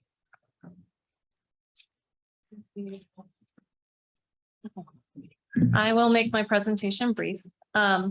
but I have some slides that I can use to just sort of guide the presentation that I have for you today.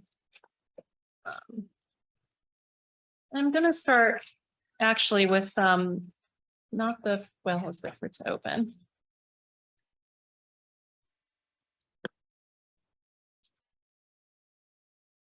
Sorry, which slide are you? Oh, it's not showing up on the screen. I think it's Showing the, online, but not- are we frozen? Oh, no. It is. Yeah, it is. I just don't know. I think it's the third spot. This is the graph. Graphs. Slide 5. Okay, so slide number 6 essentially describes to you and I'm starting here because I want to describe sort of the logic behind the request that I'm presenting today. So, the reasons why I'm speaking to you today on behalf of the Community Health Action Group is that we have some concerns about the functioning of our local hospital. And we have a proposed solution that we are seeking to approach the state with. So the first reason why I'm here today is because I want to make first the point that our community's healthcare and economic is in danger because of this particular hospital's current management method of operation, and that this current organizational structure can't sustain a turnaround. My second point is that there is no current entity capable of providing continuous oversight and affecting that kind of turnaround. I will also give you a little bit of context for current events at the county. And also I want to emphasize the county's ability to exercise oversight is limited. And that fourth, I mentioned here that the 2019 audit of RMCH highlighted some serious deficiencies that haven't been adequately addressed. And so the argument I want to make here is that, there really are some very fundamental issues to the way that the hospital is overseen and how accountability is not really currently functioning that put us at risk for getting into the same pattern again. So if we go back to the first slide or I guess the second slide after, yep. So this so to put it starkly, and I know that this is a lot of information that many of you have received, so I will not go into it too much in detail, but the hospital RMCH is in a position of being put into financial ruin. And so this graph, which we gathered data from 990 reports from the past decade and information reported by the hospital itself through May of this year, demonstrates that last year was the worst financial financial year in the history of the hospital, with a loss of about $9 million and probably more. And but as of May, that was slated to accelerate this year. You will find that is not going to probably be true this year, and I will explain why a little bit later. But I will say I've met with every single one of you, and every one of you have been able to recount various access issues that you, your family, your friends and colleagues have had at accessing care at the hospital. And so you yourselves are experiencing the impact of diminished quality of care at RMCH. That is a direct result of managerial and operational issues. And that is highlighted in the next slide, which sort of gives you a timeline of some of the salient events. This is not at all comprehensive, but describes some of the illustrative events that demonstrate the weak quality processes that are evidenced at the hospital. So the hospital has had 5 chief quality officers in less than 2 years, no quality assurance meetings for the near entirety of this current management company's tenure. And then, I here highlight the fact that the CMS had reported publicly that a patient had died from the lack of a call-out system, a problem that physicians had called to attention nearly 9 months previously and had actually raised money to help it remedy. Labor and delivery closed with little notice in August. We've lost, this is an update from this timeline, but we've lost 3 more permanent hospitalist providers in the last 2 weeks. And so it's most certain that our inpatient hospital service will almost be completely run by telemedicine. That means a physician who may not even be sitting in the state will be overseeing your care without a bedside exam. And as of September, as far as I understood it, we are down to 1 pediatrician at the hospital. There is really, I will argue, no entity capable of providing continuous oversight or affecting the kind of turnaround that we need. And that is our second argument here, so the best example that I can give you is one that I have shared with some of you previously, that when the executive leadership in April of this year fired a consulting company that had been hired in a no-cost contract to perform a systematic review of hospital operations. So before this company could even issue recommendations or present to the board or submit grants on behalf of the hospital that would have brought in $1 million, the current CEO actually ended that contract. So I will say, I have watched you over several city council meetings, take the time to listen to constituents, review mountains of data, ask pointed questions on the minutia and the larger policies that govern our city, from speed bumps to libraries to water and land management. And it is the fundamental attention to these issues and a solutions-oriented approach that you take to our city that make our city function. I will say that this is the opposite of the sort of experience that we have when we go to this current executive leadership and to the Board of Trustees. And we've asked for various remedies, more transparency, community advisory boards, other ways to create dialogue. But we have found that this executive leadership has not meaningfully responded to community members who are asking for formal dialogue. We've approached the Board of Trustees and asked for the same, but the board has failed to create any mechanisms for true public participation. I don't believe that people are trying to block the public or do a bad job, but I think that just fundamentally this organizational structure is not able to provide the kind of transparency and public mechanisms for participation and accountability that are built into your roles as public servants and that make the city council work. So that would be my second argument, that there are institutional characteristics fundamentally lacking at our hospital, and it is this lack demonstrated over and over again that is our evidence that this current organizational structure cannot turn the situation around. Thirdly, so we have gone to the county, and the county does have some ability to exercise some oversight, but that oversight is by their own admission limited. So when I discussed that first graph with the, anticipated $25 million loss, we're probably not going to see that this year. But the reason for that is because the county earlier this year allowed the hospital to put up mill levy funds as collateral so that they could secure a $6 million loan. And that did slow some of the losses. And last week, the county also passed 2 resolutions that allowed that and to enter a contract with the hospital to buy the East clinics. So that's 3 clinics that they didn't own previously, as well as the other parts of the hospital at large that they only may have owned in part. So that's to the tune of $8 million of taxpayer money. So with that, I did approach the county and ask them, if they would be willing to publicly talk about, maybe state intervention or other things. They did indicate that because of their contractual obligation to the hospital, they are not able to, they would not say publicly one way or other if they would support the kind of state intervention that we are seeking. And then lastly, there was a 2019 audit of RMCH that, if you have not read, it does highlight some serious deficiencies. We do not believe that those deficiencies have been adequately addressed. The audit mentions, quote, financial policies, procedures, and processes that are considerably weak for an organization with revenues averaging between $60 to $80 million annually. I say this just to highlight again that fundamental issues that have led us into this path are absent and are likely to repeat themselves again, but we believe that with state intervention, we may be able to remedy some of those. So the state intervention that I referred to is receivership. I actually have copies of the statute. I don't know if that is of particular interest to folks. Is that yes or no? I don't know. It's short, and I've given it to our city attorney. So I'm sorry, Sarah. It's okay, you can email it.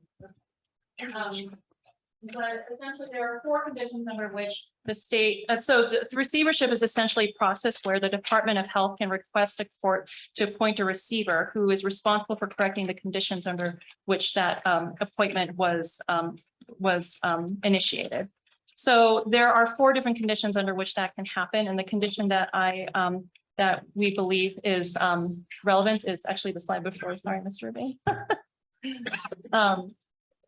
The slide, yeah. So is when the facility presents a situation, physical condition, practice, or method of operation that the secretary finds presents an imminent danger of death or significant mental or physical harm to its residents or other persons. If we are to look to the example of the CMS report with the death of that patient with the absent call light, I think that we have met that through that one example, and we are meeting that through the closure of labor and delivery, and and the fact that many of our services are at the hospital are failing the community. This is I will say that, you know, I distributed previously an FAQ about what receivership is. I do want to emphasize that this is a temporary appointment, and the sole purpose would be really to try to turn around the conditions that why receivership was sought. Receivership is not, it enables the Department of Health to seek, this law enables the Department of Health to seek receivership, does not mandate that the Department of Health has to seek receivership, which is why I'm here today, because I do want to demonstrate from the point of view of the community that this is what we believe the next step, that the next step is in order to save healthcare in our community. And then lastly, I just want to sort of point out the things that receivership could potentially bring to the situation that we think would be to advantage. If you could go to the last slide. So, oh, one more. Okay. Yeah. So first of all, we are recommending receivership because it will provide a basis for an outside independent assessment by the Department of Health. And we hope that that assessment will bring in and validate the concerns of community stakeholders who thus far have been absent from the process of, of governance at the local hospital. It should include all community members, including patients, people who live in the community, current and former staff, businesses, unaffiliated health professionals, and local healthcare agencies. This would be an opportunity for the state to involve community stakeholders to remove and address the structural and organizational causes of the hospital's decline that were identified in that 2019 audit. And we believe that receivership can provide the kind of continuous real-time mentorship and oversight that has thus far been lacking. I think we can have excellent healthcare in this community. Many of you may have attended the opening of Gallup Community Health, and I watched this organization grow, and I am astonished. I mean, in 2 months, they have gone from not existing to seeing more than 30 patients a day. They hold vaccination events. They're rapidly expanding, working with local agencies. They're on track to have 7 providers to work at that clinic in a time when it's very difficult to recruit to the hospital, which I think just sort of demonstrates that when you have a healthy organization, one that's aligned with the needs of the community, with, that is aligned with staff members, you can easily attract good providers. That's just not that's not a question. And so I think, what we want to think about what our hospital should look like. And I think that's the example that we should hold in our mind's eye, because it is small, but it is growing rapidly, and it is demonstrating the characteristics of the kind of organization that will bring providers back, that will, will turn this hospital around. So in the end, I'm really just here at the city, I'm asking for your support. And I, look to your guidance to sort of maybe help me to understand like what that kind of support might look like. I know, Councilor Palachuk, you indicated that the city doesn't have any power over the situation, but I will say that I really admire the fact that you sit here for hours, and think about the minutia, the things that really impact our lives. And I think you really have an understanding for why the healthcare is so important to people in this community. You have the support of the community. We circulated a petition back in March, which over 2,000 people signed, which basically, it was to the county, and we were asking the county to consider, remedying the contract with this particular management company and ending it. But we came to learn that they don't have that power. But it's very clear that people understood that the organizational problems were due to that. And we believe that they would support our request for receivership today. So anyway, I will stop talking. I think I'm here to to help answer questions and see what other questions you want answered, and see how I can help move us all forward. Yeah. Questions? Sure. Yeah. Connie, I'm just curious, I am concerned over the many departments that we're not having, and that providers aren't coming. This is obviously a concern. We have to have a good healthcare system in place. One of the things that Chad has been asking is for transparency of why things are happening, that we understand, and COVID was hard on a lot of people, and that there may be valid reasons why certain things are happening, but what are those reasons? Do you currently have open lines of communication with the hospital, or how is that going? So I will say that I have met with the hospital CEO. He's been very nice and generous at this time. I think that there are some gestures at openness, like, so for example, you know, their board of trustees meetings usually has a 30-minute period of time for public comment. But, you know, really in the end, these are not really actions that really fundamentally demonstrate engagement with the community. What we're looking for is people to you know, so for example, we wrote the bylaws for a community advisory board, people to meaningfully come to board meetings, to participate, to really try to troubleshoot on various solutions to problems like phone lines not working. But that really, those suggestions have really not even met with negativity, just no response. So, and, you know, when we ask questions at the board meetings, like, you know, generally speaking, I would say that there really isn't much of a dialogue. When we occasionally do get a response, but it doesn't, it's just not meaningful engagement with what communities are asking for. I also, you know, a little bit alarmed at the most recent community health survey, which is mandated by the fact that with some, you know, where the hospitals receives state and federal money, has not been released yet. And I think, you know, those are ways that the hospital can reach out to various agencies and work with them. So I don't know. So that's sort of a long answer, I guess, but I just think that fundamentally it's the system that's broken. And I think we need some, you know, Deus Ex Machina to come and help us to resolve that. Yeah. My second question should just be the request for receivership could provide a basis for an outside independent assessment by the Department of Health to identify and validate concerns of community stakeholders. I mean, to me, I don't see a problem with that. You know, if they come in and they do an assessment and they get input and they don't find issues, then great. If they find issues, we resolve them as a community, which I think would behoove the community. So I'm just curious if, you know, your group chat has reached out to the state in terms of seeing if they'll do this. I don't know much about this. So I mean, does this seem plausible that they would come and do this? That's an excellent question. So we did actually write a fairly detailed complaint to the Attorney General and sent it in June, and we have not received word back yet on that. We also did reach out casually to the state auditor, who said basically that, you know, he was happy to keep an eye on the situation, but I think it would probably take someone, it would take, I don't know what would motivate another audit, but that is something that we were hoping to motivate. Lastly, you know, honestly, we've also asked this of the Board of Trustees, but the Rural Health Solutions, which was the company that was fired by by executive leadership in March, we asked whether or not they would be willing to have this company come back and complete their assessment. Because, you know, I think that they were, you know, what they were trying to provide was a roadmap and, you know, a roadmap and solutions. And so that's what we want to hear as well. We wanted those results to be public, and so that we could understand what the problems are as well. Yeah. Great. Sure. Doctor, so is this new administration, Mr. Whitaker said his name about, is he being transparent with you, you're going to go in there, what some of our needs are in the city for the hospital? I don't want to attribute, I don't want to say that, I don't want to attribute this, you know, this issue of transparency to a single person. Or, you know, I think it's really more of a systematic problem.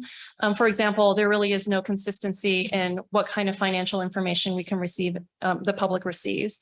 And we've noticed that the level of financial information that we've received has been becoming increasingly narrow as we become more vocal about our concerns. We also have been asking for, you know, and I think that there has been some attempt at, you know, providing some, you know, some metrics that we've been requesting, but, you know, and the dashboard that we're being provided with is helpful, but I think it's without using it as a tool and a mechanism for engaging the public and for helping to gather people together to problem solve, it really doesn't serve its full purpose, if that makes sense. So we have some gestures at transparency, we have some gestures at, but they're not necessarily very meaningful at engaging the public. And we don't have any sort of regularity with what kinds of information are being provided and when they're being provided.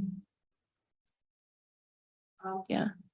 I remember hearing you when you said maybe the city, and I think probably our city attorney will probably have to have some stuff.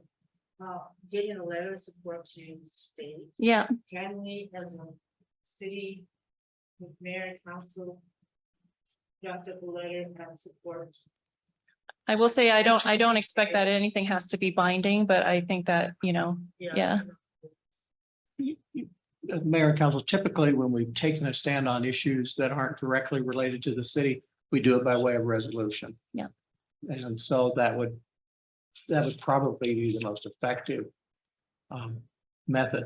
But kind of following up on that, you talked about contact with Attorney General's office Mhm. and with the auditor's office. Yeah. A receivership has to be instituted by the Department of Health. Right. So I'm curious That's right. about what contact you've had with the Department of Health or the Secretary Yeah. of Health. That's an excellent question. So we have reached out periodically to the Secretary Grace and his office. I personally have not received a response, but just sort of reading the between the lines, you know, when they have given statements to the media, for example, when labor and delivery closed, the reporter actually asked the Department of Health directly, you know, when would it be time for the state to step in? And they basically indicated that they were not inclined to step in until the I think the quote was that all departments shut down. To which I would argue that, you know, we're in a situation, if you look at that timeline, that we are experiencing the slow decline of department by department is shutting down. So whether we see it happening slowly or all at once, you know, it's happening. So, but my hope was to reach out to them again, but our aim was to really make sure that we were demonstrating good local support before we went to them with an ask. Yeah.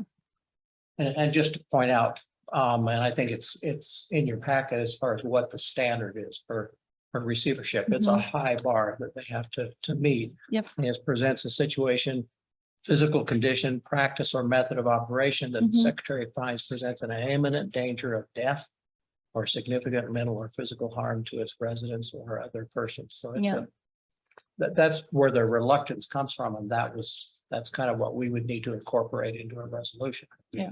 No, I think That's that even standard. just asking to investigate is a good start.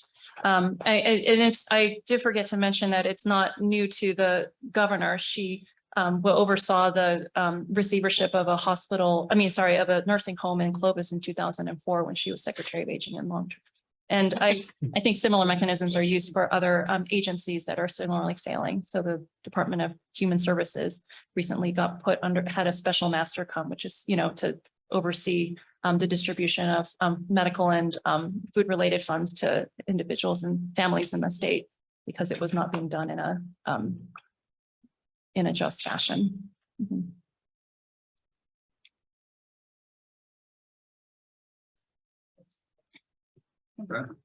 Yeah. I guess my, well, I have a long list of issues with the hospital, but my concern is that they receive public funds. Yeah. Yet they are not required to disclose how those funds are being used. So we're not, you know, we as taxpayers are paying money to help operate that hospital. But I don't have a clue how it's being spent. And yet the city of Gallup has to have a finance director that is giving us in detail pages and pages and pages how every penny is spent of taxpayer money. I don't understand why the hospital doesn't have to do that. It's only a portion that they get from us, but they should have to disclose how that money is being spent. So that concerns me. Second, we have lost so many people that were locally grown into the medical industry. That disheartens me because that has been the goal of our citizens, is to grow our own professionals, and they've been driven out. And I know for a fact that labor and delivery, my daughter included, are now working at Fort Defiance Hospital in Arizona. And it just breaks my heart that that's happening. To the point of receivership, I think at the least we need to have an investigation of what's being done at that organization. I don't know that we're at the point of receivership at this juncture, but I can tell you that I probably get a phone call from 2 or 3 people a week that tell me they are moving away because of the lack of care Yeah. here. I get those calls too. And I may have to join that boat because as I get older, I'm gonna need to have physicians that can help me. And if they're not here in Gallatin, I am gonna have to move away.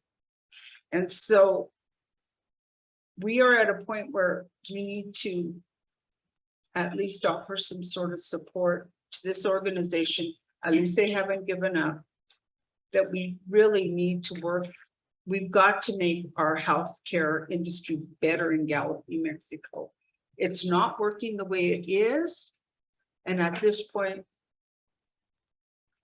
I'm willing to offer my support to have an investigation done, even if we have to ask support to do a grand jury investigation. Is there something, do we need to call in a jury to investigate what's going on to the point that they will stand up and say, okay, we are hearing you.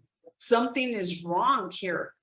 You know, when our jail was not operating correctly, or there were questions, people were getting hurt many years ago by a private company, they called a grand jury and they investigated them.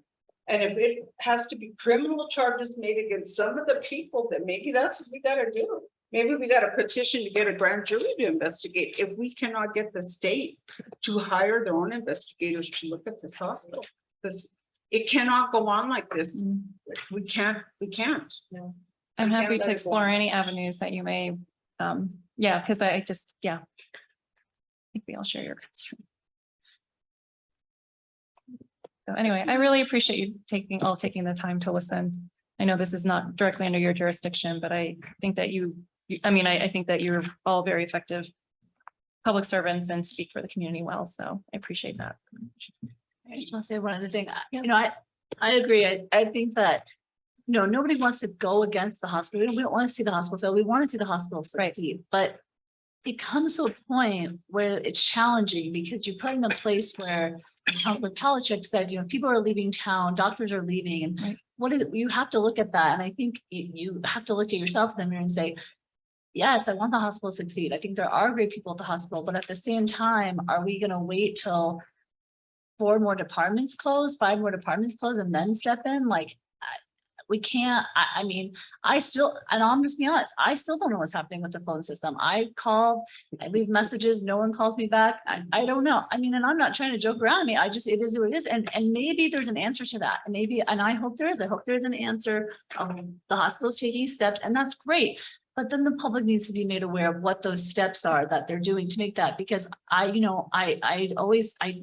listen to constituents, but I also myself, try to make appointments, do things. And then if I have that same issue as a constituent, then I'm going, okay, they weren't lying. Like, I'm having the same issue. And so it's concerning because I don't want to see the hospital fail. We can't not have healthcare in our community. 100%. And so I think also and of course I'll fact check some of this, but saying that sounds like maybe there's only one pediatrician. I mean, oh my gosh, how many kids do we have? And people's grandkids here, and we have one pediatrician. If that's true, I mean, that's just crazy to me. So I know it's hard to find staff everywhere, but we gotta figure out, and I want the hospital to realize the community needs to be a part of this solution.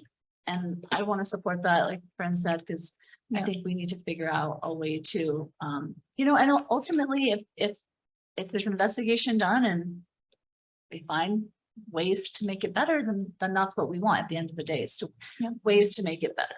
Yeah. So. Thank you. Who should I reach out to? Well, I'll talk to you guys after. All right, thank you. Okay. Thank you. Thank you. Next item. For Jeff. City of Gallup Behavioral Health Update. We're all needing behavioral health now.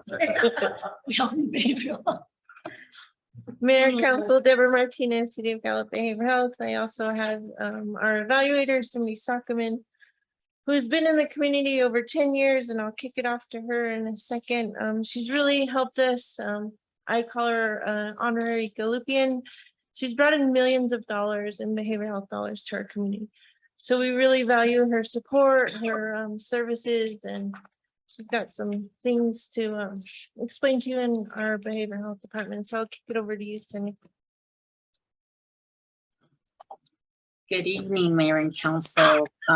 I believe you have some of the forms in front of you that we will be talking about today. I will be providing a general overview of some of the programs that are currently being implemented and evaluated. And I feel so bad that you all have to turn your seats around. I can kind of see. And we will be going over that. But before we start, I wanted to go over one of the crisis response situations that happened due to the intertribal ceremonial. I don't know if I can share my screen or if you all have the paperwork in front of you, whatever would make it easier.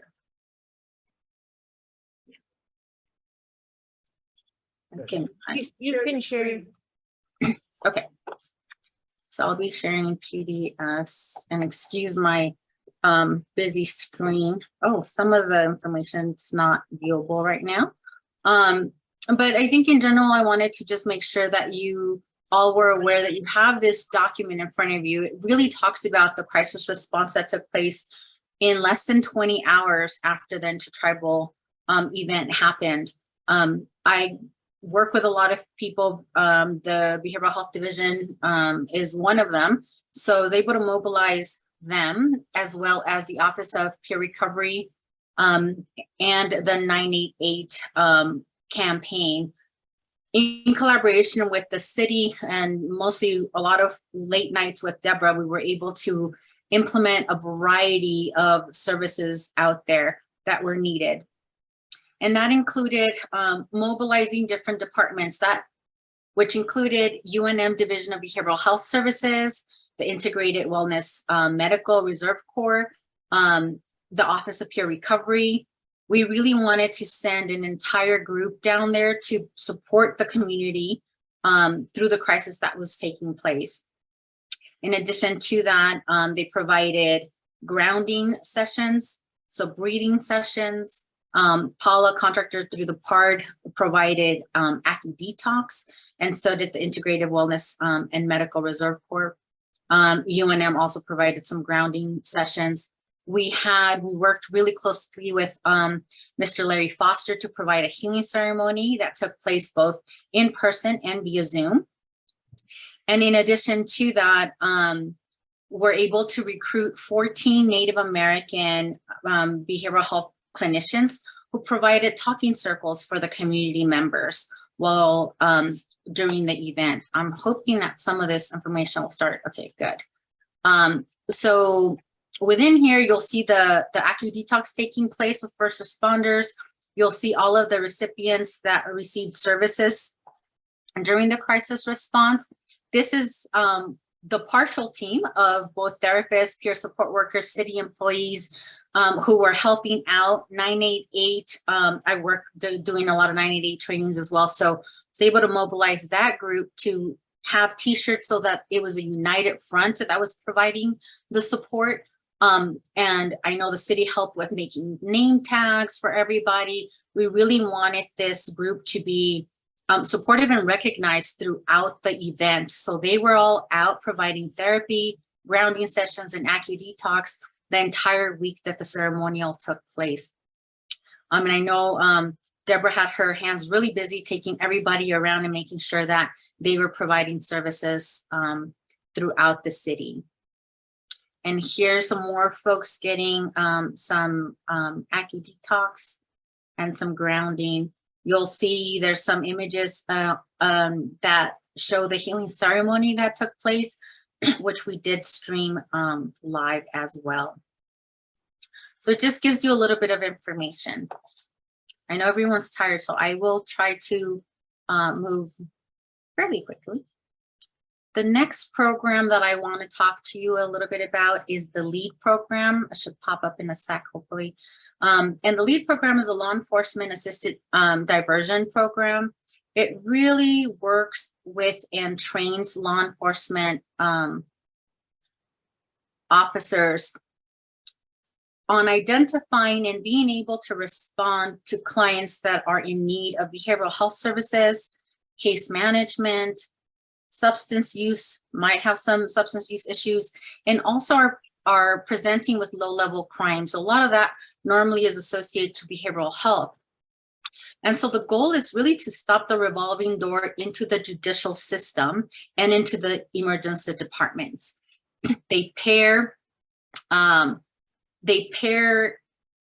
clients with a case manager who will provide linkages to housing, identification, treatment, anything that they really need, and also meet their ongoing needs, which could be very basic, such as I need socks and water and food. And so those services are provided currently through LEAD. Now, there have been 15 individuals referred into the program. There has been some changes in terms of the program, and so there's a few that are pending enrollment. This is a little bit of the demographics of those that have been referred to the program, and the program is still fairly new in terms of the state level. So there's two funding sources right now for LEAD. There's a funding source through the federal government, and there's 8 communities being funded through that. And then there's funding through the state. You all are recipients of state funding for this. So this is a little bit of the demographics for your project. So it's pretty even broken down between Native American and Caucasians. You have more males than females currently in the program. And the average age of those in the program is 40. So again, a working age population, and the range is 29 to 62. In general, this program has brought in 73% of the referrals were warm handoffs. And that is key for this project. That means that an officer was out on the streets, was trained, was able to identify a potential client for the program that could benefit from the program, and then was able to call the case manager and the case manager was able to meet them out in the street and then take over that case, so that the person doesn't get something on their record, but actually gets the assistance that they need to stay out of the system. So 73% of them were able to make that connection out in the environment. Currently, your LEAD program, there are different types of referrals for LEAD. The law enforcement diversion is really more of kind of stop before a legal action actually takes place or an arrest takes place. You all are opting to do a social referral, which is before any legal incident takes place. It's really just the identification of someone that might benefit from these services before a crime is committed. And so that's why it says that 100% of them are social referrals for your program. So referrals are normally taking place for you all on Tuesdays and Fridays, and that's just good information to know when officers are out and about trying to identify clients. And it's really half and half whether or not the referrals are taking place during working hours or after hours. And this is good for the program to know, because when they're hiring case managers, when they are hiring staff for the program, they need to know that really availability has to be both during the daytime and in the evening, because that's when referrals are taking place. And this is actually pretty interesting. The size of the law enforcement normally determines approximately how many officers would be interested in the program and wanting to refer. Not all officers are pro programs like a LEAD program. But you all have 8 officers who have been referring into the program, and that really says something about the training that has taken place, the relationship with law enforcement, and their commitment to really get some help and assistance for those in need in the community. This is a lot harsher in other communities where we've had a really hard time with law enforcement buy-in. So, and I see them all the time in our meetings. So I think that that's, again, a big, I just want to give them kudos for the work that they've done as well. This program, I'm going to try to transition to the other program because I know it's taking a little bit of time.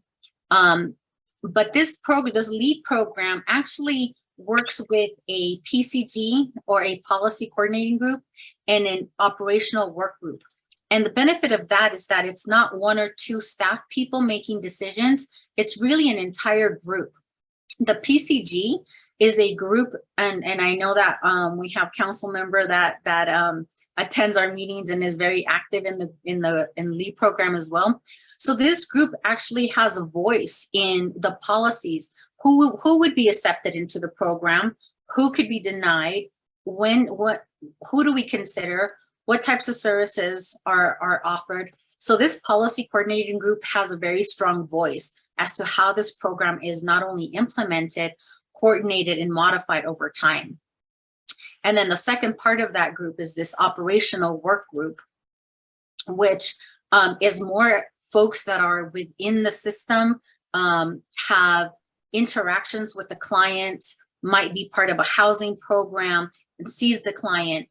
And normally this group is the one that is trying to make sure that the clients are getting services, brings voice to them, and supports the client through the program as the program moves forward. So that's the LEAD program. This that I'm going to talk about next is the Grow Our Own pilot project. It was a 3.5 month project, so not very long, but it was very useful. I've heard you all talk about the need to grow our own in the community. And this project did exactly that in a very short period of time, and it's shown to be fairly successful. So we're hoping to expand it and provide additional funding for it. So this project itself was really to grow the behavioral health workforce. We've seen a lack in a diminishing workforce for behavioral health across our state. And definitely in Gallup, we've seen a lot of burnout, especially during COVID. We've seen a lot of agencies borrowing behavioral health staff from each other, depending on who has what grant. And so the idea was really to develop, grow our own, develop the behavioral health field. And so the PART program had already been providing a lot of trainings on behavioral health and building local capacity. But this project was more of a hands-on program that would provide technical assistance and clinical supervision to a core group of people. So there were 11 that started. One transition again, moved from one job. So we ended up with 10 participants in the pilot, nine of which were tribal members. But the project first vetted them through an application process, but then asked every single participant to develop an educational plan, a career plan, and a clinical supervision plan. And one of the benefits to this during the focus groups and interviews that we conducted is most everyone that participated had never gone through clinical supervision. And we're talking, I heard the previous presenter about making sure that there's accountability, training, fidelity to what you are providing. And in reality, that is what supervision is. It allows for growth and it allows for the quality of services. And that is what this program did. So everybody provided an educational plan, a career plan, and a clinical supervision plan. The project also provided that's our team. And they provided a career fair and a behavioral health panel with a variety of behavioral health professionals, from peers to therapists and everyone in between. And a big part of that is to show people, look at all the different fields that are available in behavioral health. And there's obviously a lot of interest in the community because you could see a lot of people and a lot of networking taking place, there's interest in behavioral health. So when we looked at the participants, a lot of their short-term goals were to obtain to become LSAs, or licensed substance abuse associates, to become a CPSW, a certified peer support worker, to obtain a bachelor's in social work or a master's in public health. And their long-term goals were to become licensed clinical social workers or licensed professional clinical counselors, licensed alcohol and drug abuse counselors. So you have an interest in psychotherapists. So you have interest there. It was really trying to identify what is the missing pieces. what are these pieces of information that you might be lacking? For example, I might have ended my school career, started working. How do I go back and obtain these licensures? It might have been, I've never been supervised, so I have no idea how to move forward with this career. Or I've never been supervised, so I can't receive a license. So I was trying to identify all these little pieces. And Art Romero provided, you know, detailed technical assistance. He reviewed a transcript, school transcripts. He provided plans and pretty much a structure and a plan for them to figure out how to move from step 1 to step 2. And I think that piece was critical, that one-on-one piece, because through this project, in 3.5 months, 2 of the participants received their LSAAs and 1 was certified as a peer support worker. So we know that this works. This is just talking about what I just pretty much shared. And this is some of the key findings. So, you know, in general, I think that those were some of the key components of the projects that I wanted to share. And lastly, I just wrote a grant for the state, or along with the state behavioral health department or division, really focused on trauma and resiliency with a focus on Gallup. And so we had a couple of counties and cities that we were considering, but I've worked with Gallup for many years. And so because of the event and the trauma and resiliency, and I know ACEs scores are pretty high, really fought to make sure that Gallup was a recipient if we were to get this grant. So the application just went in. It has a lot in it to bring resiliency to the community. It has raising awareness through art murals. We included a lot of folks in the community in this grant, like the Lexington, the children's library, the school systems. I mean, we really wanted to make an impact with this grant. So we're hoping that we get this. We should find out by December. It would hopefully bring CBT, DBT, EMDR, a variety of trainings to first responders that are currently having a hard time obtaining that because they have to drive all the way to Albuquerque, or because it's privacy issues.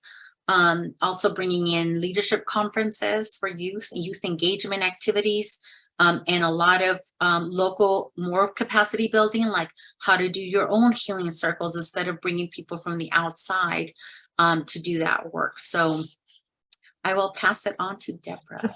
And thank you. I just want to summarize it up with our FR CARA grant, which is with the fire department. The state has some out-of-state evaluators, so we don't have the nifty presentations like Cindy puts on. The FR CARA is the First Responders Comprehensive Addiction Recovery Act, short for FR CARA. And what we do is we get referrals from the Gallup Fire Department. They're linked and they're sent to our team, which is a paramedic and a social worker. So once they get those referrals of someone who's suspected of overdose, they get them and they go out and meet with the individual and see if they can get trained in Narcan, or if the family can get trained in Narcan. So we started this in late April, May. We got it going in July, and since then we've had around 11 or 12 referrals a month. So there's a pretty high frequency, and that's just with Gallup Fire Department. We're working with IHS to see if they can start reporting their data to us, because we don't get MedStars data, so we know there's a gap in services. Other than that, we've distributed 23 Narcan boxes for people to use, and we've educated over 77 people in the use of Narcan and the dangers of fentanyl. So I just wanted to sum that up real quick, and I want to give a thanks to Chief and Jessica. They're excellent in giving us their data and supporting, and I also wanted to thank Captain Pablo. She's been an advocate for her officers and services throughout this whole time, even going on outreach with us. I mean, you name it.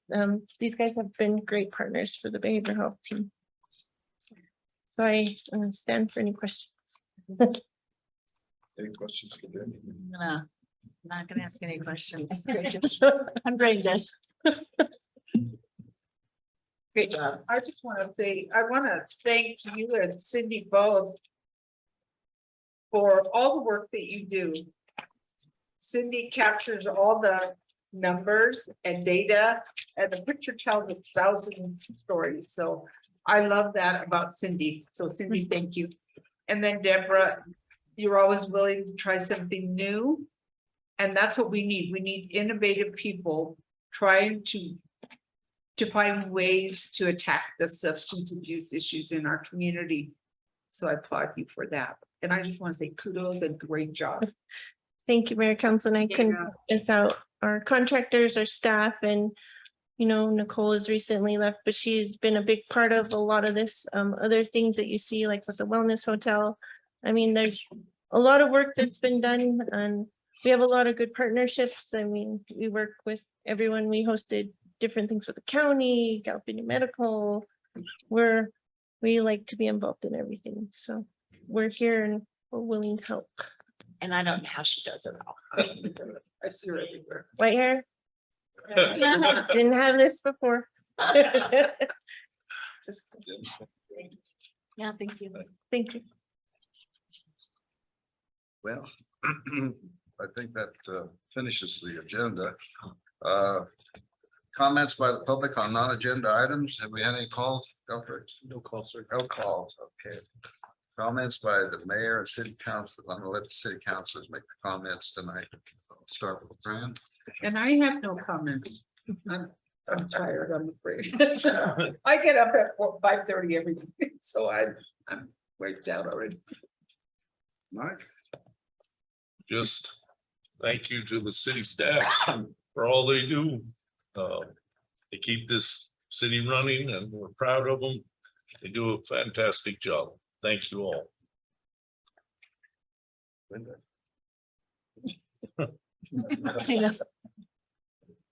I just want to say a couple of things, actually. First of all, congratulations to Carter for wanting to come in and start up a business that we most desperately need at Council Politics District. So I see this as a successful beginning, bringing the West Side to life, like you said. Congratulations. And this past week, I think it was Tuesday, Wednesday, I was on a panel for Leadership McKinley. Excellent program. It's a 10-hour program.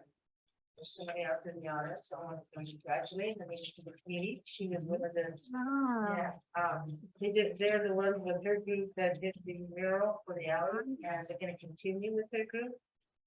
You're an excellent leader. You were already an excellent leader, but you go far, farther. And there was Matthew from the golf course, Jan Boone from wastewater, Larry Gutierrez from the support, and I honestly two others, but each project was absolutely amazing.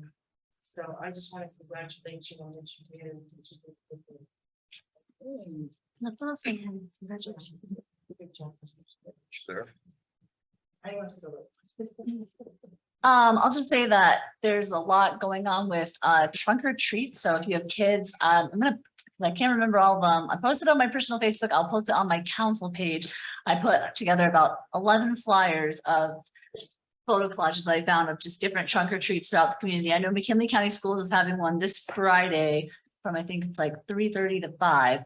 And there's a bunch of them. So I'll post that because I think if you have kids, grandkids, it's a great opportunity to get out and have some fun. Some are dressed up costumes and things like that. So, and then I don't know about this weekend, but following weekend is November 5th. They're having Veterans Center is having a arts and crafts sale at the Veterans Center. And then I know there's some other craft sales. I just can't remember all of them, but I know the Veterans Center is having one for sure. Oh, and the recycling fair is also at the rec center on November 5th. Those are all that I can remember at this time. I'm sure there's more, but I just wanted to mention those things. Well, now we hear from our city manager. Thank you guys. Me neither. I have one more, a very important one. Groundbreaking for our new police department. Oh, yes. Will be next Tuesday, on Tuesday, November 1st, starting at 11 a.m. Please come out and. Yes, it's hard work on chief and staff, captains did getting city manager, city council mayor to make this new building start. Council, is there a motion? Motion to adjourn. Second. A motion is second. I'll take a roll, please. Counselor Shaw? Yes. Counselor Pelletier? Yes. Counselor Piano? Yes. Counselor Garcia? Yeah. Don't leave. Sorry. Mayor Baldwin? Yes. Meeting is over. And yes, please, sign the resolution before you leave. Thank you.